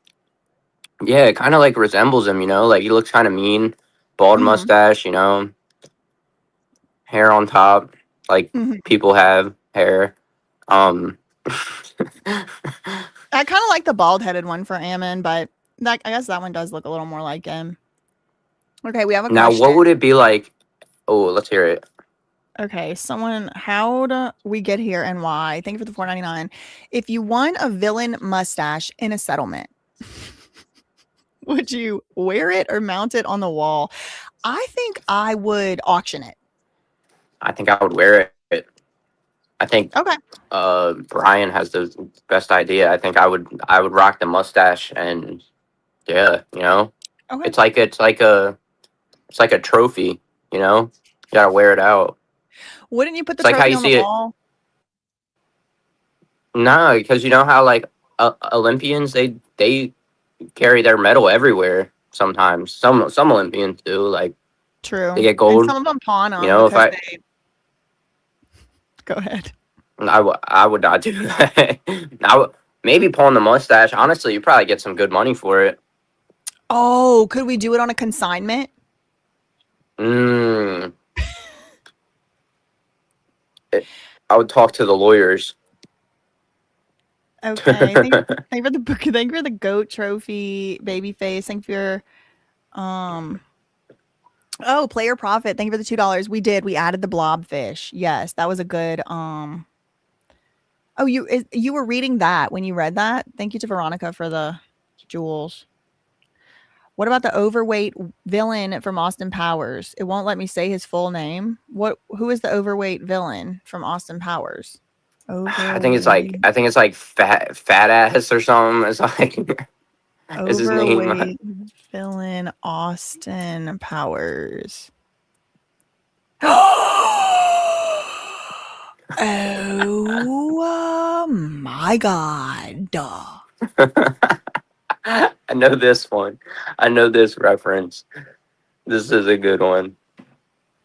Okay, I'm putting it on the thing. Hold on. Okay. I'm still a little beside myself that your brother was on No Jumper, but we'll give it a pass because he's your brother. And we did the exorcism, so it should be good now. I think he's okay now. Yeah. Yeah, He no, it's wasn't probably before. fine. It's probably fine. Yeah, as of today, as of right now, his whole life is going to get better. Yes. Just kidding. Okay, let's add these two things. So we got to add this guy. Okay, so here's the guy from the Austin Powers that someone had said. That's pretty good. I'll say that's pretty good. That is pretty good. Let's remove the background. That makes it easier to kind of deal with here. Look. Yeah, I could see it. I see it. Wow. What do you think? What do you think Ammon eats like regularly? You know, do you think he eats something regularly, or do you think he switches it up? Yeah, probably the children that wander into his cottage, like Hansel and Gretel or whatever. What do you think he eats? He's a bad dude, this Ammon. Yeah, I feel like I don't know. Maybe a little bit different. I feel like he's kind of like a chump, so maybe like baked beans or something, like just straight baked beans. Oh my god! I just watched the Ed Gein. It's this Netflix thing. It's like called Monster, and it was about this serial killer Ed Gein. And the serial killer Ed Gein was eating baked beans out of one of his victims' skull that he had as a bowl. Yeah, that sounds like Ammon. I wasn't able to finish the series. I changed the channel. I couldn't finish it. Oh, they That's eat pretty souls. dark. Maybe they're eating souls. Okay, y'all, get your questions in here. He looks like Pinky from Pinky and the Brain. Oh, he does kind of. Yeah. Okay, we got another Nickelodeon moment here. Pinky from.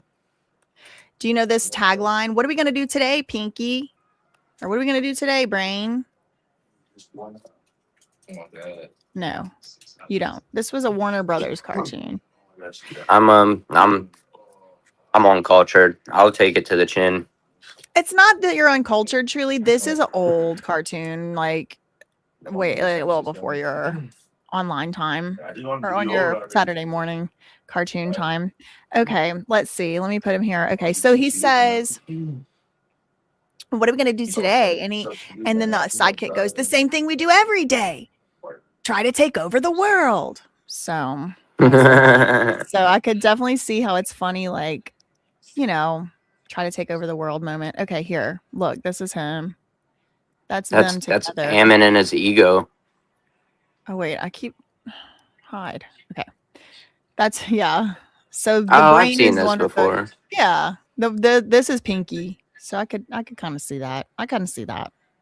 I don't know. This Austin Powers one is pretty close. That's pretty close. Look at the mouth. Yeah. And then that reddish definitely hair has color. potential. And then I think this one might be the closest. Which one between Austin Powers and Mole Rat? Oh, dude, this is hard. I'm gonna stay original. I'm gonna have to go the Mole Rat, honestly. You The mole know, rat was I pretty mean, good. it's just so fitting. You know, The teeth, the skin. yeah, everything, the texture. You know, all about it. Bear Ammon reminds me of a Garbage Pail Kid. That's even before my time. That's like 80s. Garbage Pail Kids were nasty. Did you ever see a Garbage Pail Kid? Yes, my You parents did? were pretty big on Garbage Pail Kids. Yeah, Oh, you saw them. How old are your yeah, they're parents? ugly. Like 50s. Yeah, mine too. I had extremely young parents. So I was raised by the same generation that raised Gen Z. Okay. Thank you, Interesting. Kitty. For the yeah. So I'm all over the place. Okay, thank you, Kitty. But that's cool because it's like the 80s stuff, like y'all know, because your parents were in the 80s. And then there's like this missing spot for the 90s. Thank you, Yeah, Kitty, for yeah. the $2. Garbage Pail Kid. Thank you for the trophy, the hammer. Well, let's see. Music Mansell. Oh, Music Mansell. Is that Brian in here? Thank you for the Oh my 500. That's him, right? gosh. Hey, Shout Brian. out to Brian. We love Brian. This is a Brian Stan account. Brian Mansell for the win. Thank you to Glitter Cat for being a member. Please do a who wore it better mustache survey between Ammon and Brian. Oh, okay. I'll do that. We'll do a poll for y'all. Oh my god, look at the screens. Look at the screen share. I mean this like pause of your brother. That I just opened up the internet again. Look at this. Oh What was on my god. screen? It was just there on my screen. Hold on.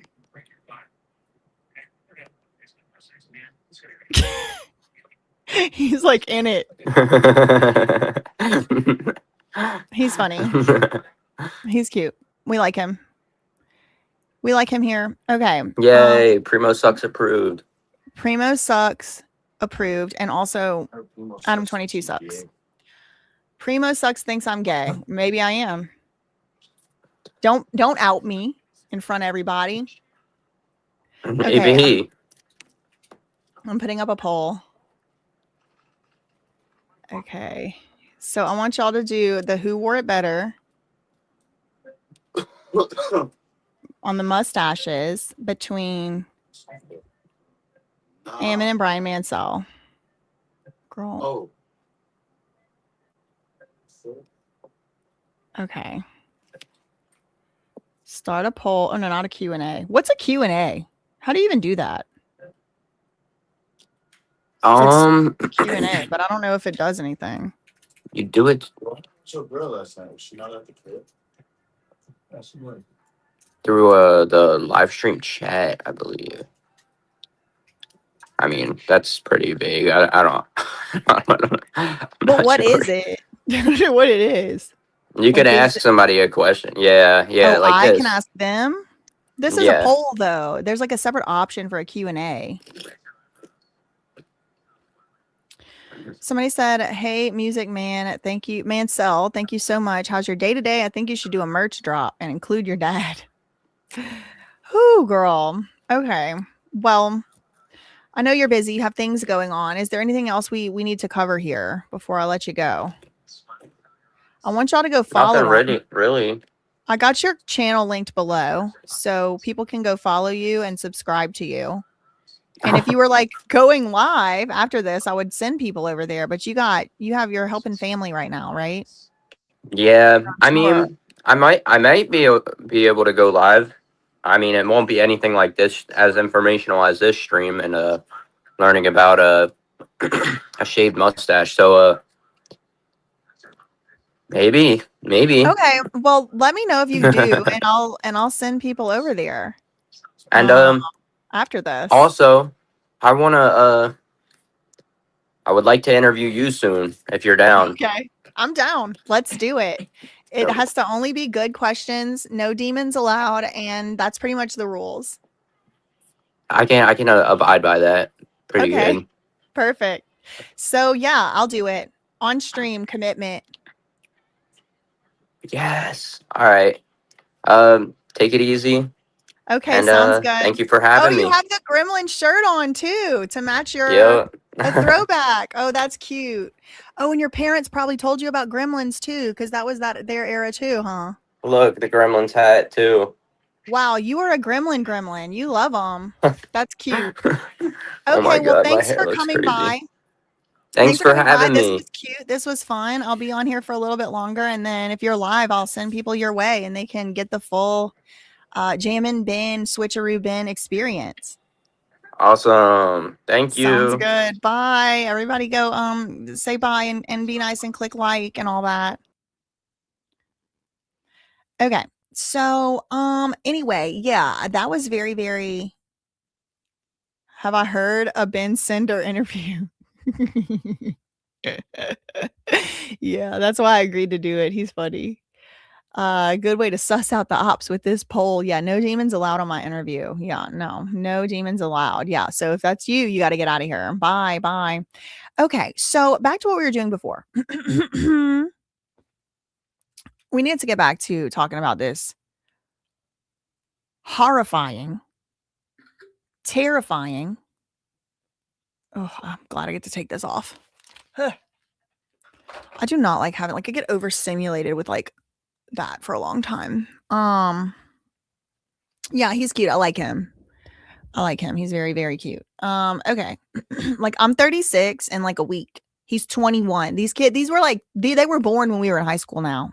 It's crazy. Lately I've been feeling a little bit older. Not in a bad way, I feel so old, but just I just have been feeling old. Not in a bad way. I like being old.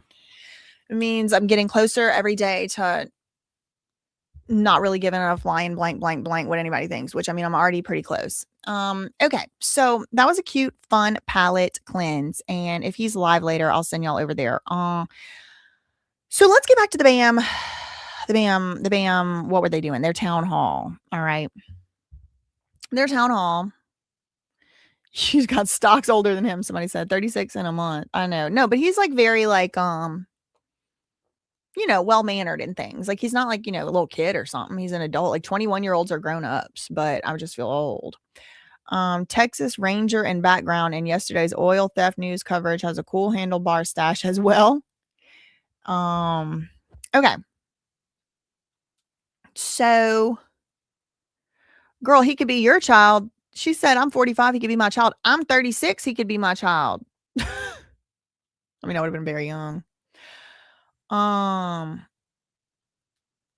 much closer could I possibly get to not giving an F? There's always ways to go, girl.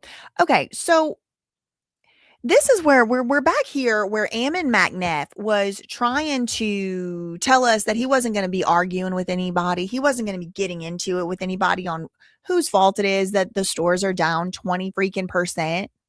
He wasn't getting into all of that. So rather than doing that, he wanted the next 60 days to include continued reputation work, PR, local search, and reviews instead of dropping the lawsuit like the franchisees wanted. Yeah. So apportioning a decline is actually genuinely hard. That is true. It's hard to know exactly why sales are down. We're also in a recession. No one can really say exact dollar amounts as to what exact amount or quantity of sales was directly affected specifically only because of the Reckless Ben PR fiasco. However, we can probably all agree that this crisis did have something to do with it. I would say. But the tell, according to the BAMmap.com, was the word that came next, which is the quote, so. BAM would not even agree to have a discussion about it at all. The answer moved to the marketing calendar. In one turn, harm went. Okay, so note the answer did not dispute the number. So it's not that BAM said, yeah, we don't actually agree that sales are down. We actually we don't actually, sorry, I was reading comments. I got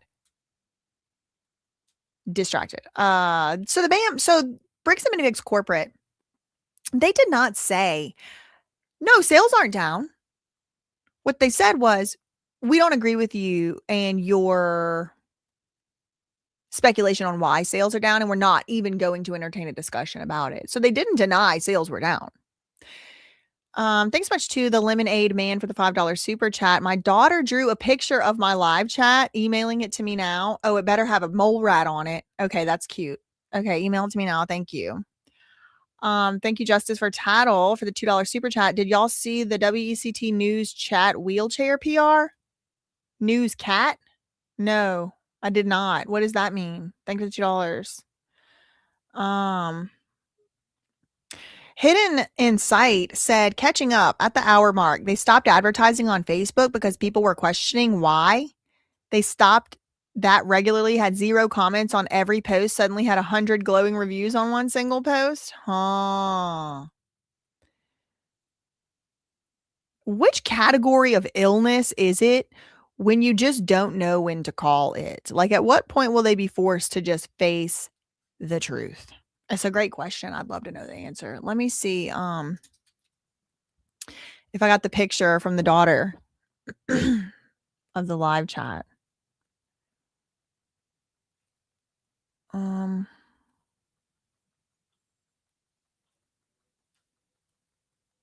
Okay, let's see. This is funny. Oh my God, Slay. Okay, hold on. I'm going to show you all the picture. It's very cute. This is cute. And she did it with a pencil. I love it. Kids are so cute. This is very creative. Okay, let me pull this up for y'all so y'all can see. The Lemonade Man's daughter drew a picture of the live chat. I think y'all are going to like it. I definitely think it's cute. I haven't done like a full analysis here, but I'm going to do a little analysis here. Side note analysis. I thought it was going to have a mole rat. It doesn't, but it's still very cute. Look at this. Support young artists. Okay, there's me. I love how I'm very tiny and my chair is very big because true, girl, true. She is funny. Okay, oh my God, this is cute. All right. So it's like live chat. Bobby, your setup is cool. Timmy, I love your bedazzled mic and headphones. Slay. Me too. Thank you, Timmy. I agree. Chicken Nugget says, I heart BJC. G7 Master said 676767. Minecraft Noob did not comment anything. Emily, you're so pretty. Lemonade Man, I heart taking off my shirt. Oh, Lord. Oh, Lord. She's talking about her dad. Bella, you rock. Andrew, I hate Bam. Look how creative. She done made a whole live chat, girl. Matthew said, I love Bam. I wonder which Matthew it could be. I wonder which one. Proudly made by the Lemonade Man's kiddo. Oh, that is so cute. Well, now it's going to live on the map forever. Here, I'll make it not touch Matt. Excuse me. The mole rat man over there. That is very cute. Thank you so much. Look at me. There's me. Huge eyes and too small for the chair. Girl, you got it. Perfect. Look, she's got the mic arm. She got the little chair. This is too cute. Love her. Love that. So precious. So cute.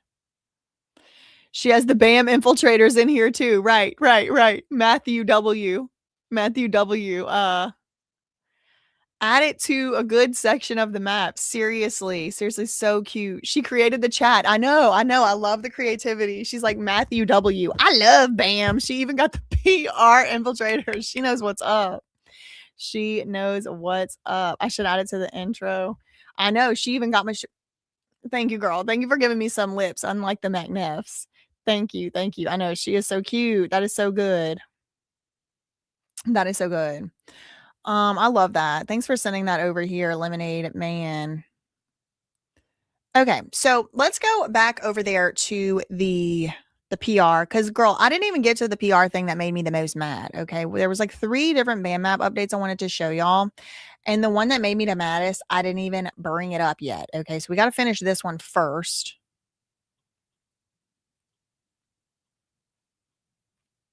Okay. BAM measures revenue when it wants to. Quote, harder to establish would sound different coming from a company that couldn't measure the thing. However, this is not the situation we're talking about. Bricks and Minifigs had already walked its franchisees through a revenue study in fine grain, a 7-store Houston cohort tracked year over year. So this was a Houston cohort. So there's like different pockets of like huge major cities that have like a bunch of Bricks and Minifigs around. It'll be like Houston West, Houston East, Houston, whatever in the hell or whatever, right? So Wherever else, like other big, like Dallas, whatever, Fort Worth, whatever. She says she loves all the cousins, but not Matt W. Tell him, girl. Tell him, girl. Amber said, you raising the kid right. Tell her all the cousins said hello. Exactly. We all said hello. And we all love her art. Thank you for the effort that you put in, girl. We love it. We love it. It's now on the map forever. Until Ammon gets back in my walls or whatever he was doing and messes it up again. Girl, I freaked out earlier when my map wouldn't come up. Okay. So 4.8% revenue growth on the Houston area cohort year over year, 10% increase in the tickets for those stores. I don't know what that means specifically. $200,000 of additional revenue from customers shopping across stores. $78 was the average ticket from the 52 customers who shopped 10 or more stores. So Bricks and Minifigs does measure its store's revenue to the ticket by cohort against last year. A company that can somehow isolate a 4.8% year over year lift in 7 stores can also measure a 20% fall. Its own stores had already named the cause. Yeah, they already said it, but they said they didn't want to go back and forth. What makes the hedge conspicuous, that's like obvious, is that the cause had already been named twice. In the question he was answering, they already said what the loss of the 20% came from, and that was the Bricks and Minifigs. But not only that, the most common thing that the stores wanted from corporate to help them out, the franchisees, was for corporate to stop, quote, end all this garbage. And for corporate to rebuild after the reckless bin situation. But Bricks and Minifigs treated that finding as solid enough to build its entire 60-day plan around. But again, whose job does it become? I keep saying they keep putting it all back on the franchisees. The people who are probably, other than, Brian and Ben, the people getting directly sued, most harmed by Bricks and Minifigs and BAM's unprofessional and abhorrent actions. The people most harmed are definitely these franchisees. They say the tools that BAM would provide are not going to, quote, magically happen because they can't. That's really the answer. Really, the answer is Bricks and Minifigs can't help them because Bricks and Minifigs BAM corporate has already just royally fucked their entire reputation. So the only possible outcome that they have now is to rely on other people's reputation, other people's name, image, and likeness in order to get their reputation out of the sewer where they have put it. This is Ammon said this, quote, in the town hall, apparently, according to the BAM map, quote, implementing these things takes work on the side of the franchisee. Okay, so y'all have to do more work. We're not really going to be doing too much more except throw in possibly a little bit of money and a little PR at the problem. But the franchisees, y'all got to get out and work harder because this is all your fault. Okay, this is your fault. Even though it's BAM's fault, it's your fault. It's your problem. It's your issue, and you have to work. These efforts are going to be the number one factor that's going to help in that capacity. You know what would be the number one factor to help in the capacity for you to drop the frivolous lawsuit? But no, you're going to keep collecting royalties. You're going to keep collecting franchise fees. You're going to keep collecting fees off the Legos. You're going to keep collecting fees off the ones from Lego that you sell to your franchisees. You're going to keep collecting all of that. And the franchisees are going to have to work harder. And still, obviously, I mean, I think it's obvious that the inevitable outcome is that this thing is going to be run straight into the ground. Everyone's going bankrupt who's stuck, hitched their wagon to this company. That's my opinion. That's the writing on the wall that I see, because Bricks and Minifigs has demonstrated a propensity to never take accountability for the stuff that's wrong. What's the step 1 in AA, y'all? Admit you got a problem.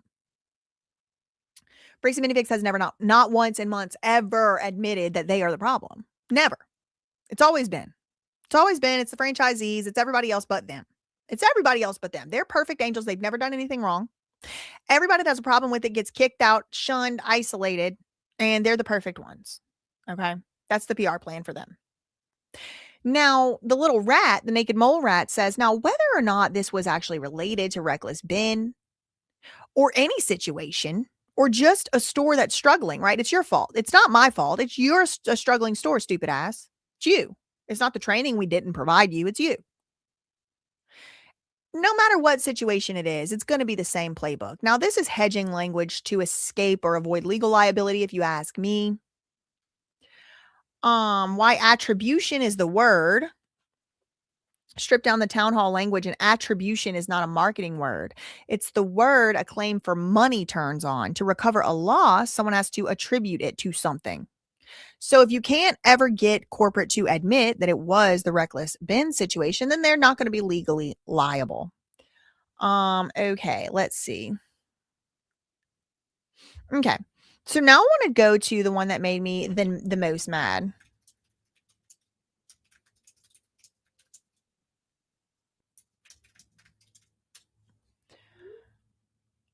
Oh my God, y'all. Stop it. Stop it. My mom sent me a picture of what she thinks Ammon looks like. Hold on.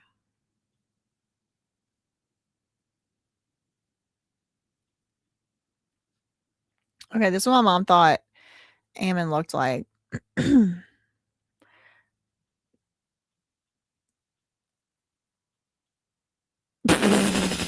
She left the pointer right there. What the hell kind of albino catfish, angelfish mix-up mashup is this? Oh, okay. So breaking news update announcement. Apparently the PR plan has already started and is underway. And there is a story about a cat wheelchair.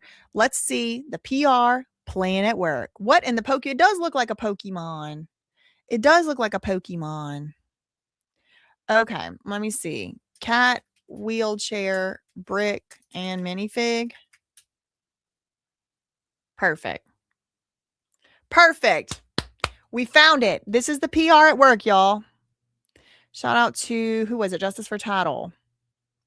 Here we go. This has already been underway. It's already underway, y'all. The town hall. The town hall.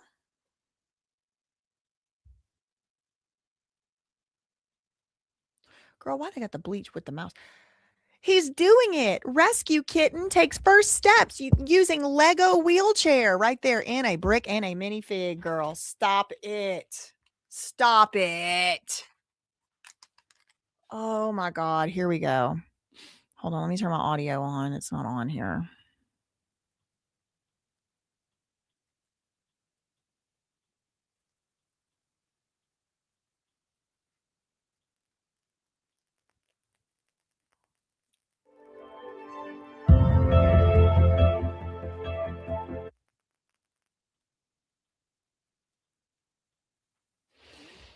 Okay. So this is BAM PR, clearly, obviously. This matches up perfectly with what we saw on the PR marketing plan from the town hall, or excuse me, not from the town hall, but from that 12-step marketing plan. Each thing is a human interest subject. Well, girl, we got animal interest too. And interestingly, it just says a local toy store employee, instead of putting bricks and minifigs, using his passion for Lego bricks to help a rescued cat take his first steps. What does this do, everybody? Let's say it all together. Pulls on the heartstrings. That's what they do. And they pull in on the heartstrings. Do we think Tattle the bird was fed to the cat? Oh, girl, which poor franchisee got roped in to using this poor cat and their customer? Okay, here we go. You think of Legos, you probably think, well, they're for kids. When I think of Legos, I think of bricks and minifigs fucking up their reputation for all of Lego. Or for collectors. But tonight we're learning about how they are also being put to use Wilmington, Delaware. WECT's JC. Oh man, this lady looks like she could not be bothered. She's like, okay, like I have a cocktail party to go to after this, but I guess let's get to the cat with the wheelchair. Okay. Native employee at Bricks and Minifigs in Wilmington made it all happen. Take a look at this.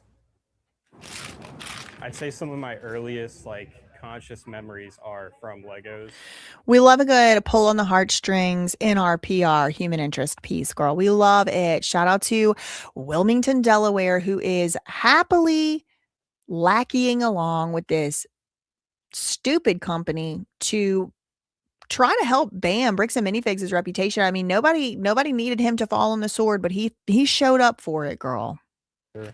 actually. My older sisters used to terrorize me when I was younger, and in order to sort of fend for myself, I would have to build my own sort of like Home Alone contraptions to get back at them and such. And they don't make Lego sets for that, so I had to get creative. Michael Holly and Nice. What a great story that reminds you of being a kid and nostalgia and playing with your sisters.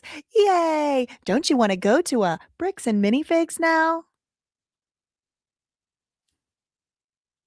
I don't. works at Bricks and Minifigs in Wilmington, working with Legos every day. It's a cute kitty. I see what you're saying, yeah. But it's what he learned as a kid, getting creative, coming in handy now. Earlier this week, the owner, Scott, asked me if I wanted to come in Friday and help build one, and I...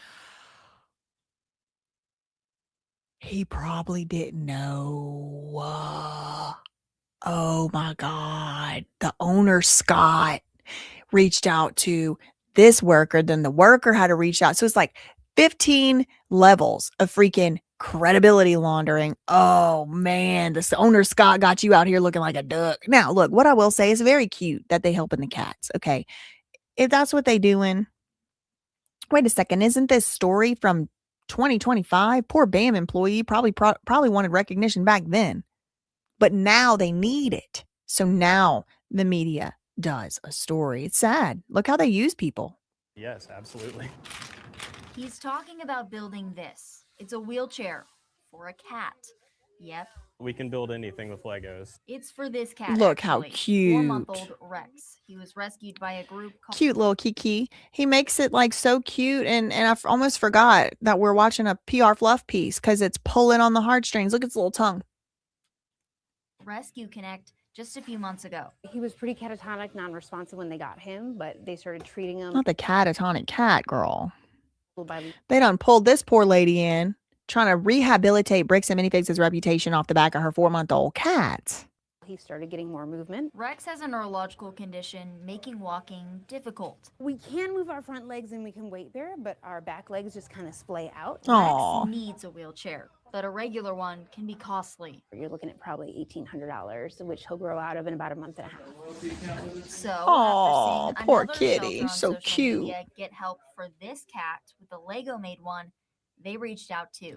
Well, that feels a lot more stable now. Not only was Holly willing to do it, he was happy to, especially since he had a dog, Mr. Wiggles, who had Aw. the same condition Aw. and died at just 3 years old. Look, pull on the heartstrings. Look, these poor. In the arms of the angel. I should sing that song now, right? Because doesn't it just do the same thing? Like it's like, oh God, the poor animal. Oh my God, the Bam to the rescue, Bam to the rescue. In the Doggy diapers, and we had a wheelchair for him. Now Rex has his wheelchair too. Get your legs under you. There you go. After a few adjustments, it worked. It was honestly a great feeling. A lot of hope. I'm For glad just to be part of $12 it. a day, you can support a local brick and minifig. Struggle and don't know what their future is going to be, but it's really nice to get that moment of hope that they might have a normal life. JC Caldwell. Okay, anyway, yeah, obvious PR piece is obvious. Obvious PR. Somebody in the eye. For just $4 a day, you too can help a handicapped cat with a brick and minifig Lego. Only going to cost you 20% more for making up for all the money they've lost this year due to the reckless bin situation. In the He's doing it. You don't even have your permit yet, man. Anyway, yeah, obvious. This is what they do. They want to pull on. Girl, shut up. This is what they do. They want to pull on the heartstrings. They want to pull on the heartstrings. Every dollar goes to one Lego authorized reseller. Yeah, that shit don't even look like it worked. Bam can't afford $1,800 to get the cat. Well, I mean, $1,800 is a lot more than a few Legos. Oh, really? Sarah told the ASPCA to stop using her song? I thought she would have had to give them permission. For that. She don't even endorse the commercial. Well, wait. She did, though. She was like, I'm Sarah McLaughlin for just da-da-da a day. I thought she did. I love how 067 Master said 676767 on Lemonade Man's daughter's picture. Okay, so now I want to get to the next and really the one that I'm the most mad about. Bam, that post. Okay.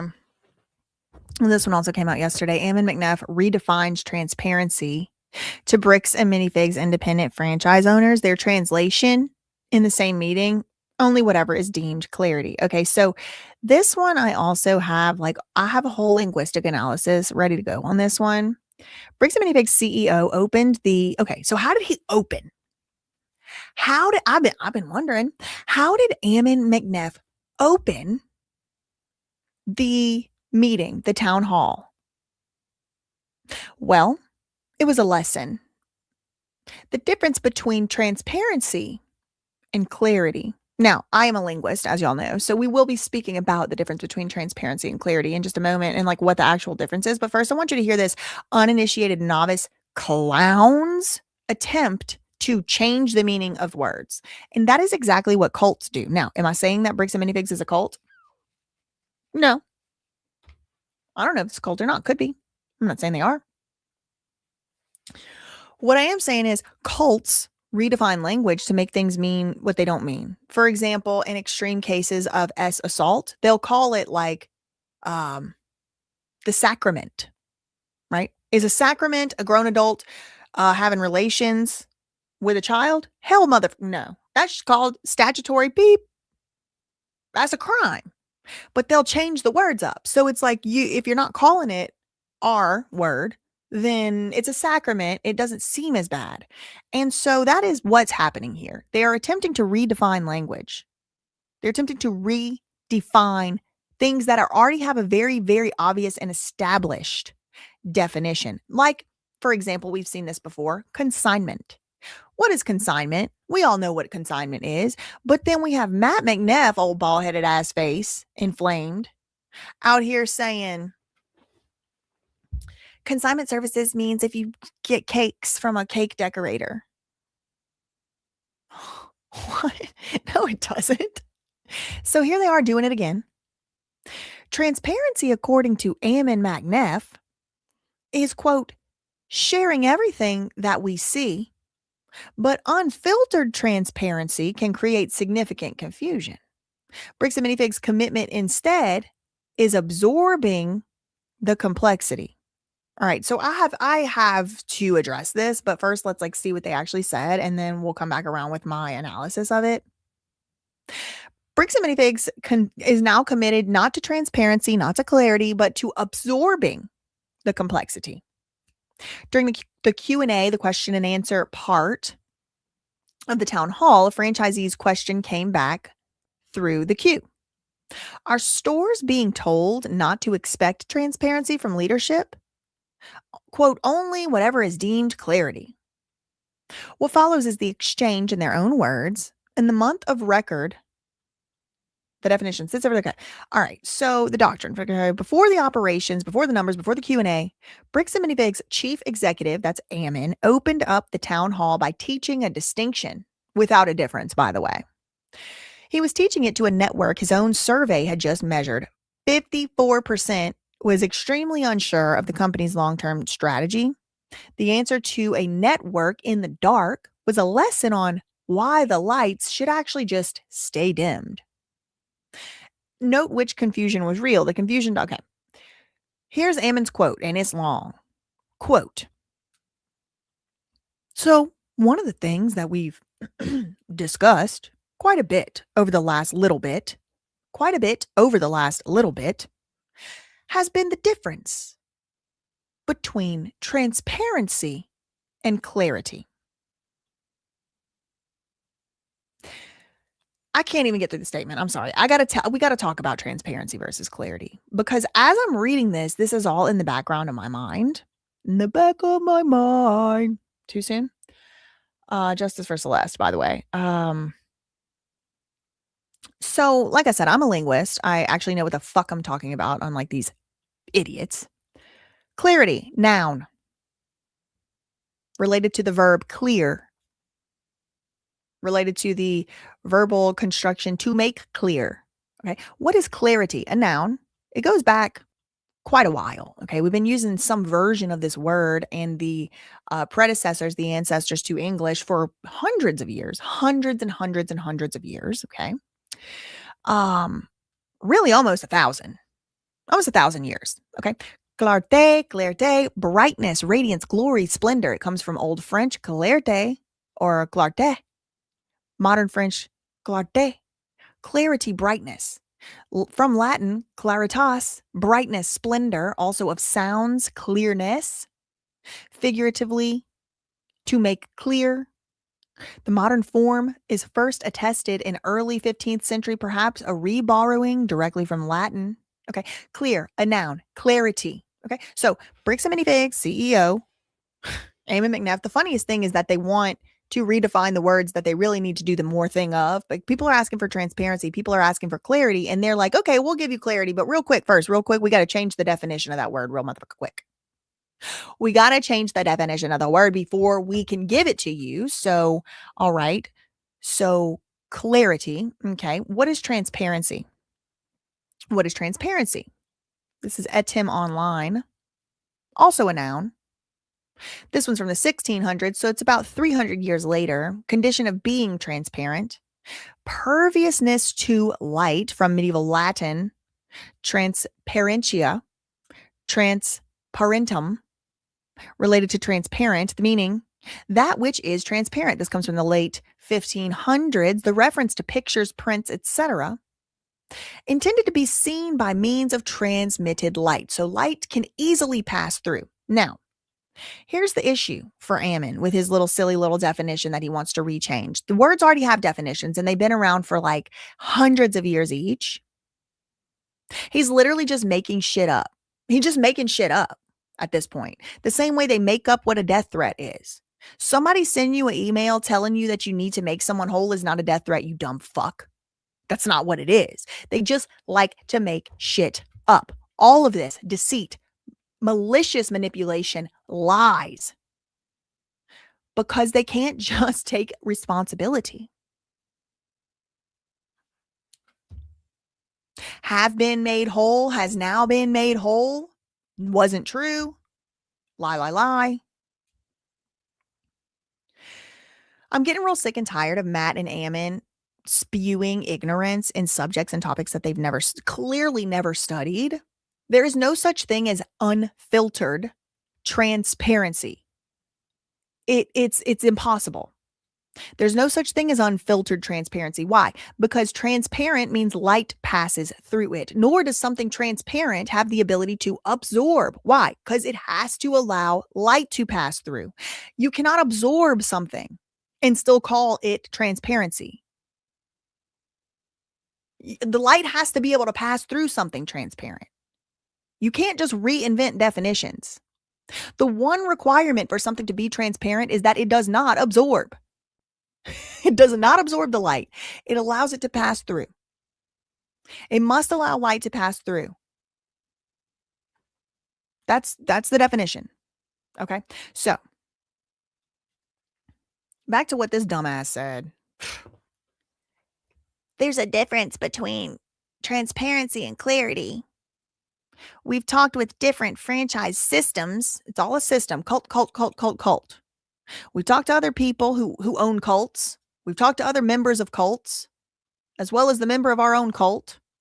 And a couple of things that have stood out to us, trying to help people understand. Okay, you're trying to help them understand it your way. Again, every single time there's an opportunity for these freaks to actually take some accountability, it's this instead.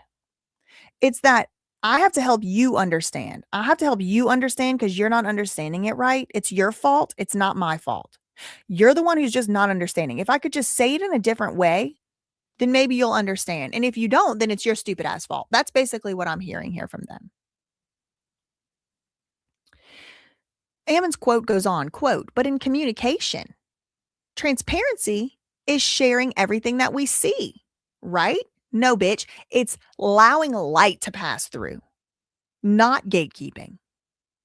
But you want to gatekeep because you want to be the mad king. The emperor has no clothes, everybody, and no mustache. Clarity, new definition. Okay, so we already got the definition of clarity.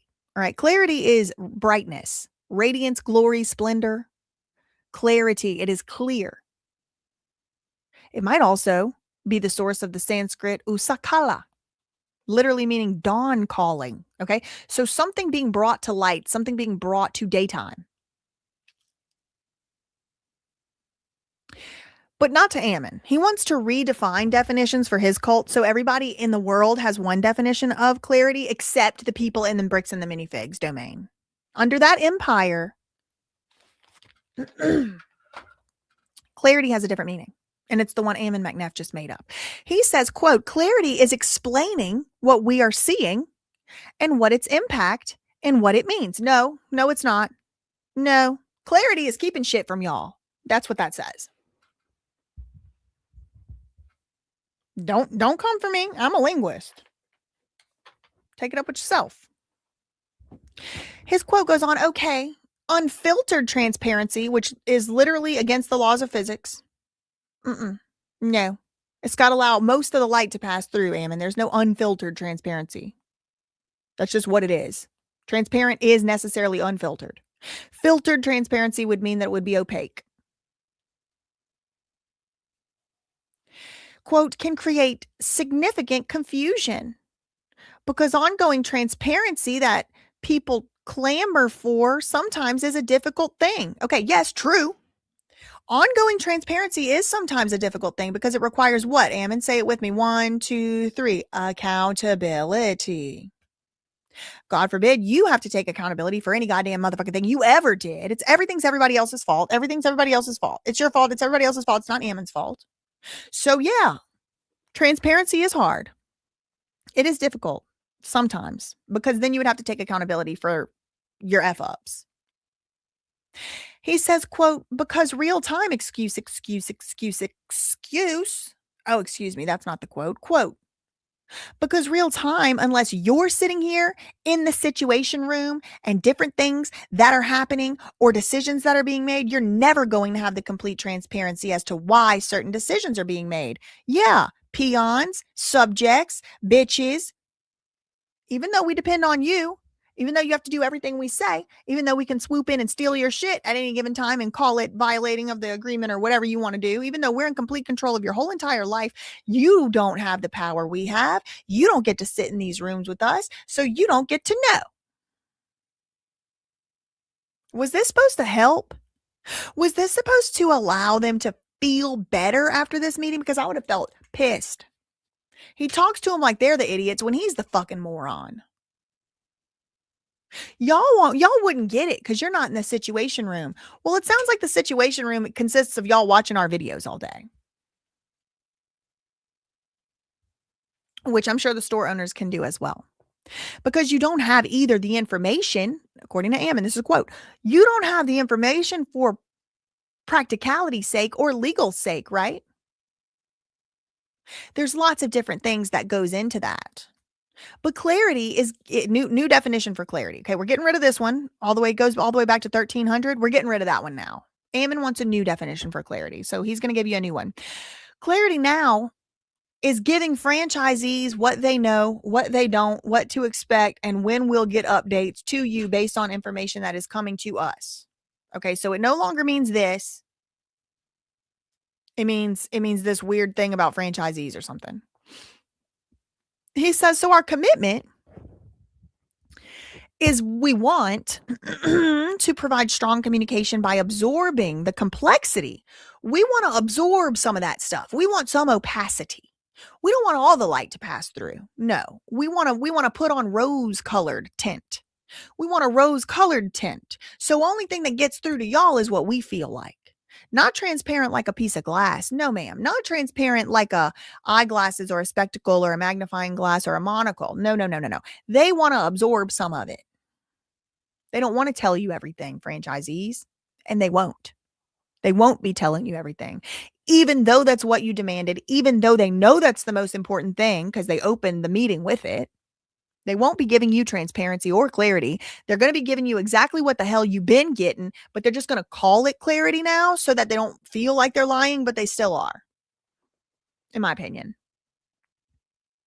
And delivering clear expectations and clear communication on the things we can. So whatever they feel like telling you, that's what they're telling you. Okay, so that's it. That's their clarity. They just decided to redefine clarity so y'all don't like catch on. But the problem is, I think these franchisees are every bit as smart, if not much obviously smarter than Bricks and Minifigs.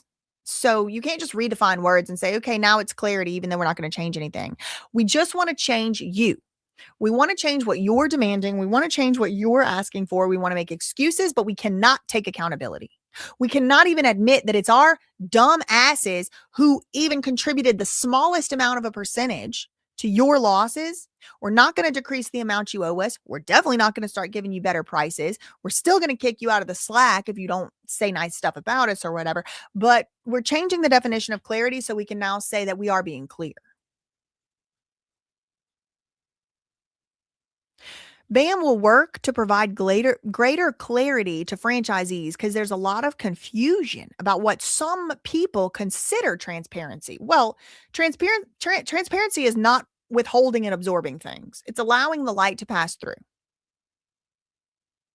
which you're not doing. So, I mean, this definition has been around for quite a while.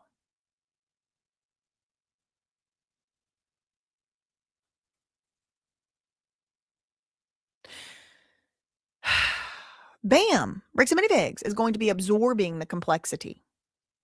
What the stores get is what remains after the gatekeep. Another word for absorption, gatekeeping. They're still not going to be telling y'all everything. It's just because you're too stupid.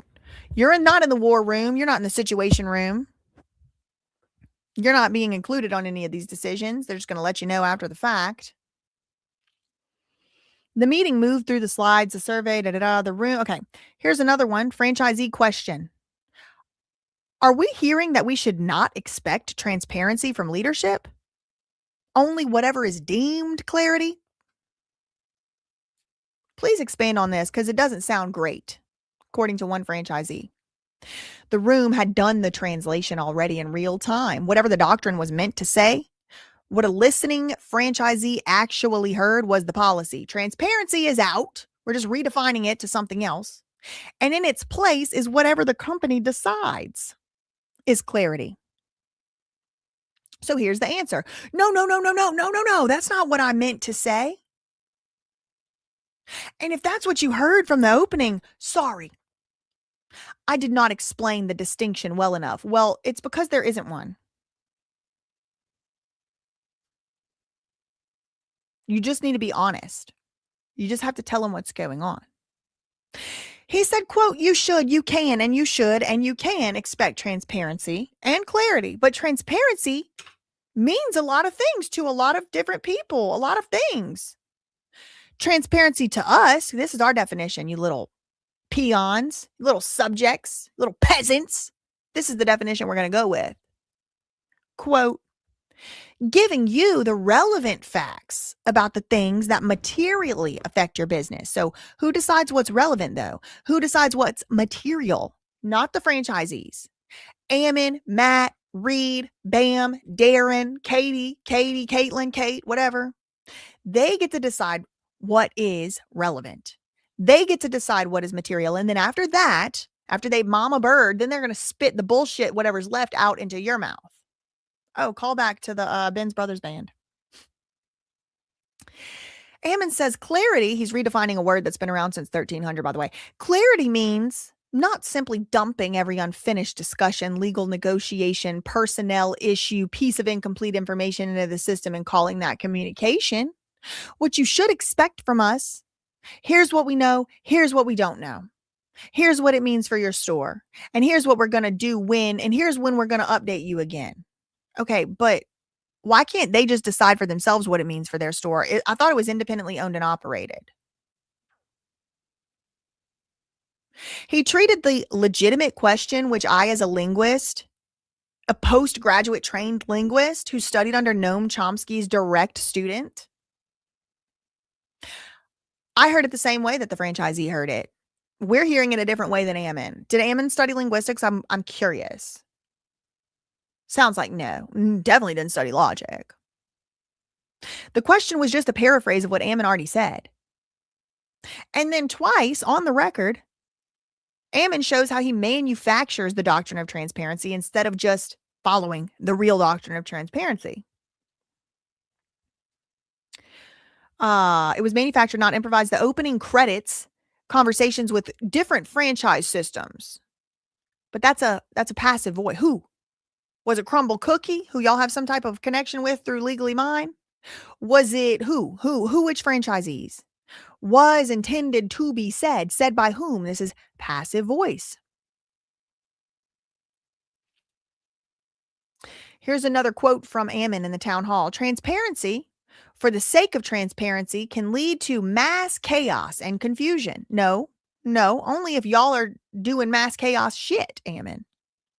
There's no reason why transparency for the sake of transparency should lead to anything other than a good outcome unless you are hiding something that you want to absorb. A prime example is what happened with FedEx over the last couple weeks, where we would receive notice from one department saying one thing and then get the exact opposite from another department 10 hours later. So this is exactly what Bricks and Minifigs does. Brian Mansell called up corporate. Corporate said, go to the local store. Brian Mansell goes to the local store. They say, go to corporate. Exact opposite thing. So this is exactly how BAM and Bricks and Minifigs operates. We saw it on camera.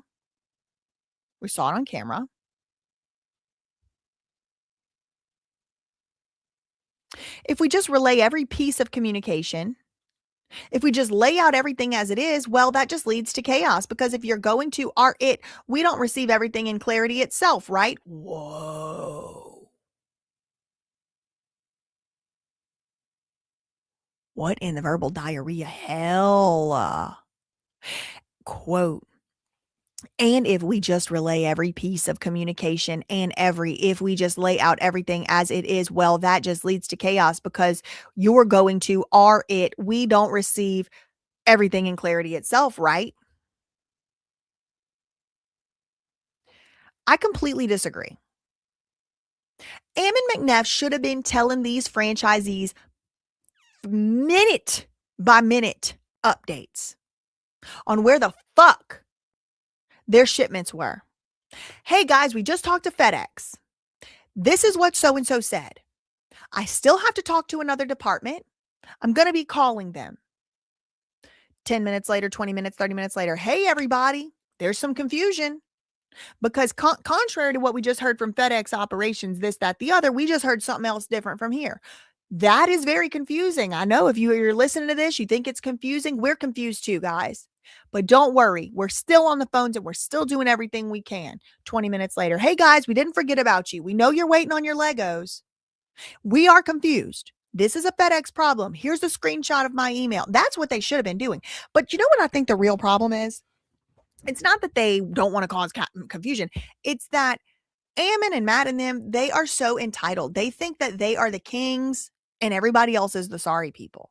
They don't think, this is my opinion, they don't think they actually owe an explanation to these little stupid peasant franchisees. They don't actually really feel like they owe an explanation. So instead of just giving explanations and like checking in to who is like effectively kind of like their bosses, the lifeblood of their organization, without which it would crumble instantly. It wouldn't survive another day. If every franchisee just said, fuck you, and didn't open their doors tomorrow, by the end of the week, it's bankruptcy. There's no way they could survive it. But they don't even have the courtesy to actually be transparent. They just don't care. They don't think they owe anybody an explanation, and they're highly resentful that they have to give them. So instead of being actually accountable, they just are redefining words. They're just redefining 1,000-year-old words, 800-year-old words. We're getting stuff and it's chunked and it's messy and it's ugly. Our job is to take that chaos and manipulate you. And turn it into clarity for you. We don't trust you, dumbasses. That's how I'm reading this. I don't think that the franchisees are dumbasses, by the way. Some of them probably are. Definitely the ones that think everything I say is offensive. They're dumbasses. But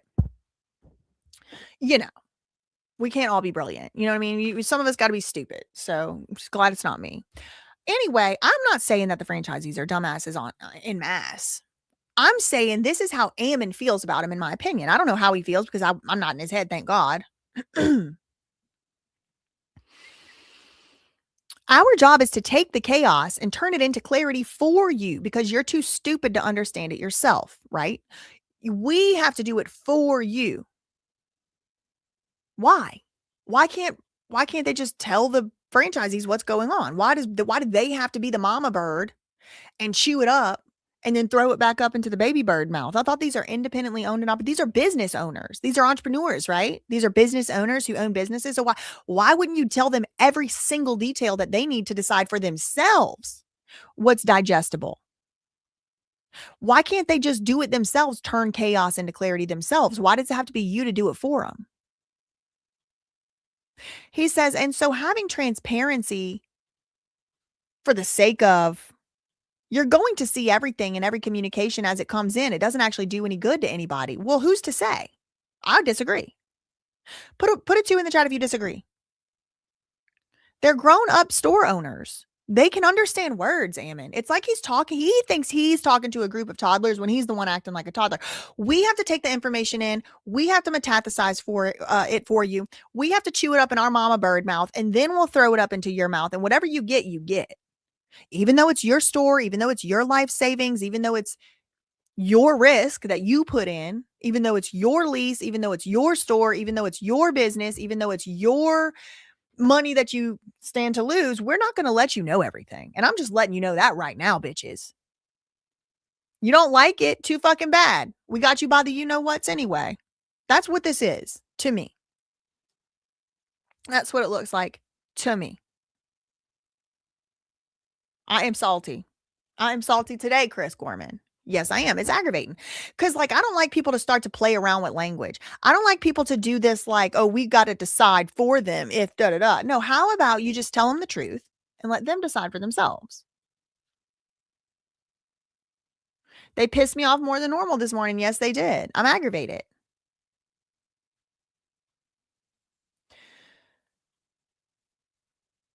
It doesn't actually do any good to anybody. Well, I disagree. It does good.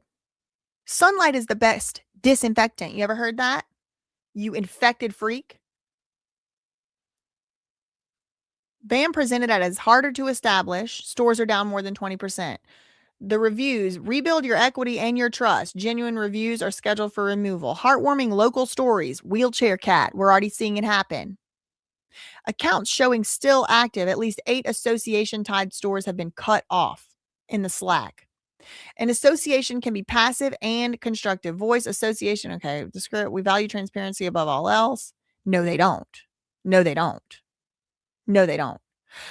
Written by BAM for franchisees to post that they value transparency above all else. And then they say, well. We got to redefine transparency real quick. Because the way y'all are trying to say transparent, we don't like that. But we'll be transparent as long as it's not actually transparent. And we get to actually still decide what comes out.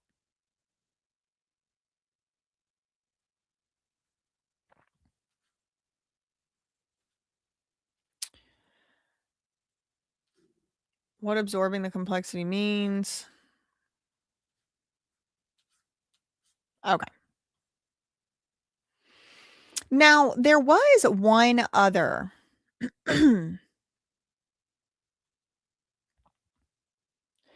astonishing and alarming BAM map update that I wanted to talk to y'all about today. This is also from yesterday. Bricks and Minifigs development chief pitched $700 million stores. Bricks and Minifigs' own disclosure says the average store only does half that. At the same town hall, where all these other lack of the frontal lobe losers were talking, we also had another idiot, Darren Hicks, talking. Okay. And at the same town hall where they were all doing that, the stores were reporting some of them being down 20% in sales. Bricks and Minifigs' chief development officer, Darren Hicks, delivered the growth pitch. He wants it to be a top 100 brand. That means there's going to have to be 700 stores with an average unit economics of $1 million. The math to crack is average $800,000 a store. And Bricks and Minifigs keeps awarding franchises. 4.5 months earlier, Bricks and Minifigs put out the actual numbers, though.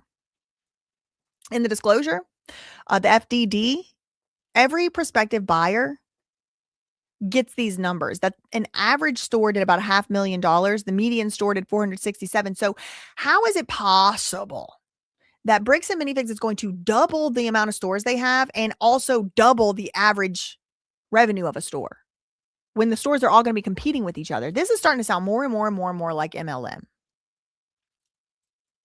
Capitalist delusion. Number go up forever. Never mind that you can saturate a market. So this is Darren Hicks. Quote, the difference between a top 200 and a top 100 brand is 700 stores with an average unit economics of $1 million. We're trying to get $700 million. We're trying to get 700 stores at $1 million.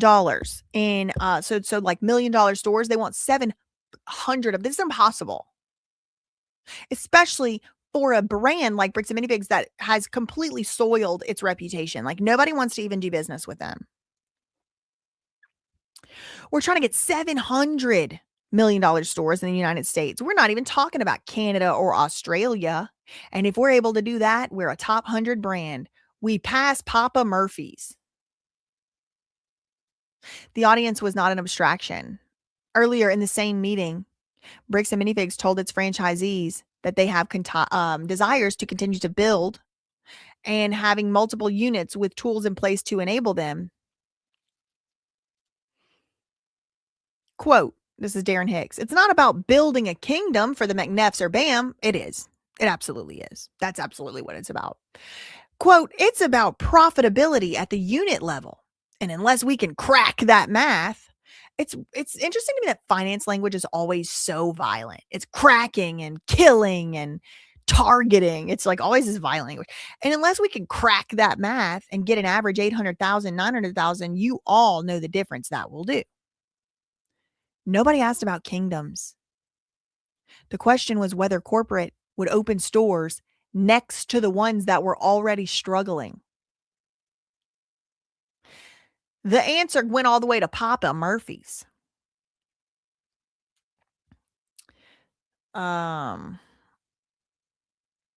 Here's their FDD.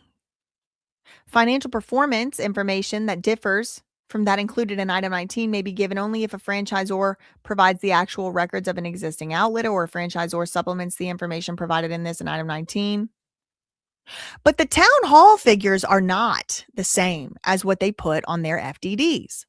$1 million and $800,000 appear nowhere in those tables. They were delivered as targets to a room that Bricks and Minifigs itself had already described as full of owners looking to add units. And Bricks and Minifigs' own document names the only two homes for those numbers that differ: an outlet's actual records or a written supplement. Here's Darren Hicks again. Quote, the bar has raised in the last few years. Our scrutiny has increased. It may not feel that way in this current issue that's going on. Remember, he's the one who said Goofy Ben. But players involved in this wouldn't have passed scrutiny this year or last year. So basically, again, Crystal Gorman's fault. It's Chris and Ben Gorman's fault. It's not our fault for not having whatever in place, which I think is bullshit, by the way. I don't think that it has anything to do with who would pass, who wouldn't pass, and all of that, because 81%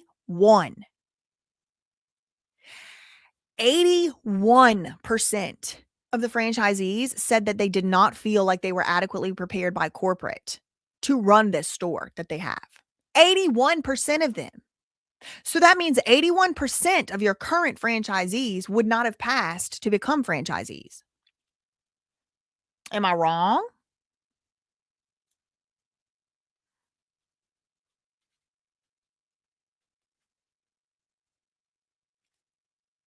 Wow.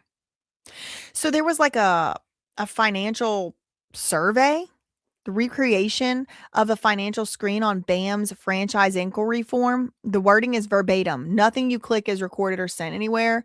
Quote, I have a net worth of $175,000. I have $75,000 in liquid capital. This is a question, wording, and refusal message verbatim from franchise.bricksandminifigs.com.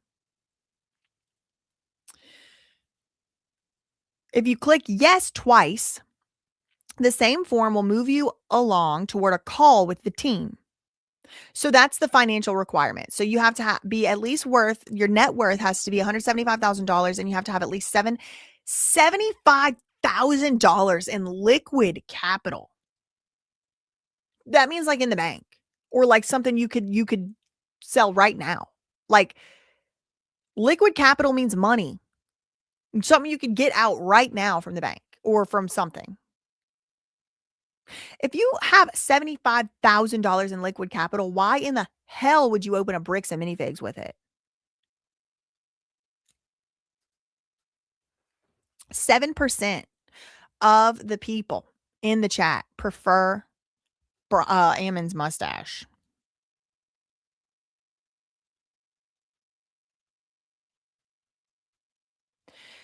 We're not out here just selling to anybody, says the guy that wants to double the amount of stores, over double the amount of stores. That he is also a franchise seller. He says, quote, they're going to pass scrutiny. They're going to pass muster. We're going to continue to do that. Well, you're not going to have no franchisees, because part of their business model, in my opinion, from what it looks like to me, requires and depends on them taking advantage of vulnerable people who have never run a business. That's my opinion. Pass scrutiny, pass muster. The reader has just seen where that scrutiny begins. Restraint was claimed too, phrased in a way that names who holds the throttle. Matt and Ammon could open it up and we could sign a whole lot more than we're signing, but we don't. I don't fucking believe you, Darren. I think they're desperate. I think they're floundering. I don't think there's no long line of people wanting to open up a brick and a minifig. I think they might be a long line of people trying to get out of their contract. That's my opinion. They would know. How would I know? Matt and Ammon could open it up and we could sign a whole lot more than we're signing, but we don't. This is supposedly a restrained pace per the same disclosure document. Now, I think they're doing this because the franchisees are starting to say, look, I used to be the only person in my area. Now there's like 15 goddamn brick and a minifig in a 20-mile radius. And I'm actually having to compete with franchisees in this exact system. And y'all are saying you want to add more and more and more and more. Like, we are going to lose money. And Darren Hicks is saying, no. We're going to still add all these people. We're adding at least doubling the amount of stores, but we're going to vet them even closer. The economics just don't add up to me. I'm not a professional or anything. The selling runs through the crisis itself. We've hosted discovery days and the buyers are still coming. In his telling, he says, quote, serious business people that aren't duped by what I'll call the echo chamber. Now, I want to talk about this in my next live about this. I'm not going to get into it today because it is kind of tedious and I don't have it all set up ready to talk about, but I have reason to believe that they are now selling franchises to private equity companies and investment firms. Okay, you heard it here first. But I have a very strong reason to believe that even this whole entire like PR campaign where they're like, oh, we got to put everything together and make it seem like it's all just these community members. It's just community members, not part of a retail chain, not part of a huge corporate chain. It's just members. It's just important members to the community. Well, even that, even Dan McNeff, oh, these are independently owned and operated stores. Fine. Let's take the corporate stores out of it for a second and say that that's true. I have reason to believe that they're now selling franchises to private equity companies. So good freaking luck. Good freaking luck. Actually independently owned and operated stores competing with the private equity bros. The writing's on the wall. The writing's on the wall. It's like these family funds. And again, I don't have all of my stuff set up right now to show to y'all, but I will talk about it in the next one. Or one of the next ones. The accusations on the public record, the lawsuits, the reviews, the legitimate reviews that Bricks and Minifigs wants to take down, that's in the pitch, an echo chamber. In this frame, reading the record is how a buyer gets fooled. So y'all can go check that out. Y'all can go check that out on thebammap.com. Thanks so much to Sode Freak for the $2 super chat. Look up McPoyles, Always Sunny in Philadelphia. Okay.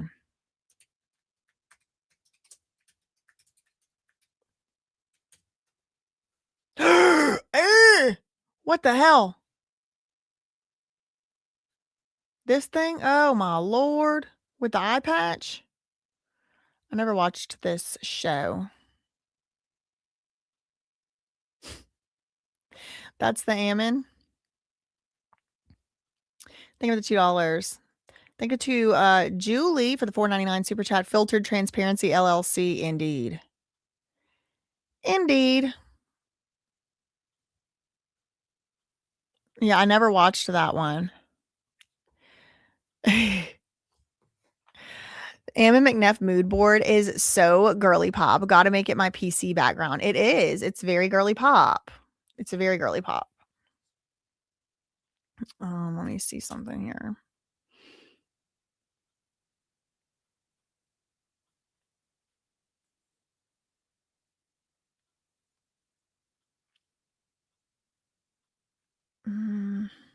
Checking my references here.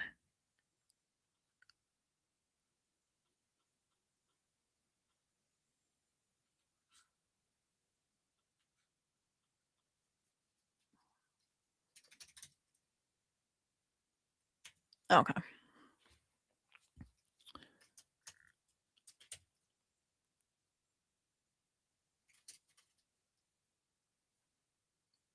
Hold on. I'm trying to see if Ben went live. Ben.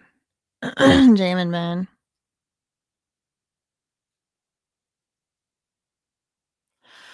Oh. Oh, that was already going on. Okay. Let's see. Hold on.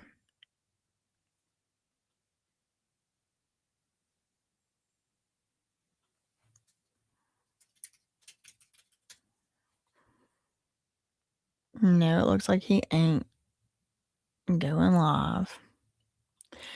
Okay, anyway, if you want to follow Ben, this is his channel, and I'm going to be going on an interview with him sometime. The entire corporation isn't even worth what they're asking for a single franchise. Ben Bricks said. Okay, y'all. I guess I'm just gonna call it today. This will be a shorter one. Pablo said, I've been cracking up. You're so funny. I try to watch live, but I keep rewinding to the funny parts. I know, girl. Thank you so Zen for the 2 jewels. That's all I really had for this one. In the meantime, facts ain't defamation, neither are opinions. Please don't send any hate to anybody mentioned in today's video. That's not the purpose of this video. This video is meant to report on matters of public concern. Everybody's innocent until proven guilty. I'm not accusing anybody of a crime. But I do think the Fed should probably get involved and start investigating. That's my opinion. Love you, mean it. Okay, bye.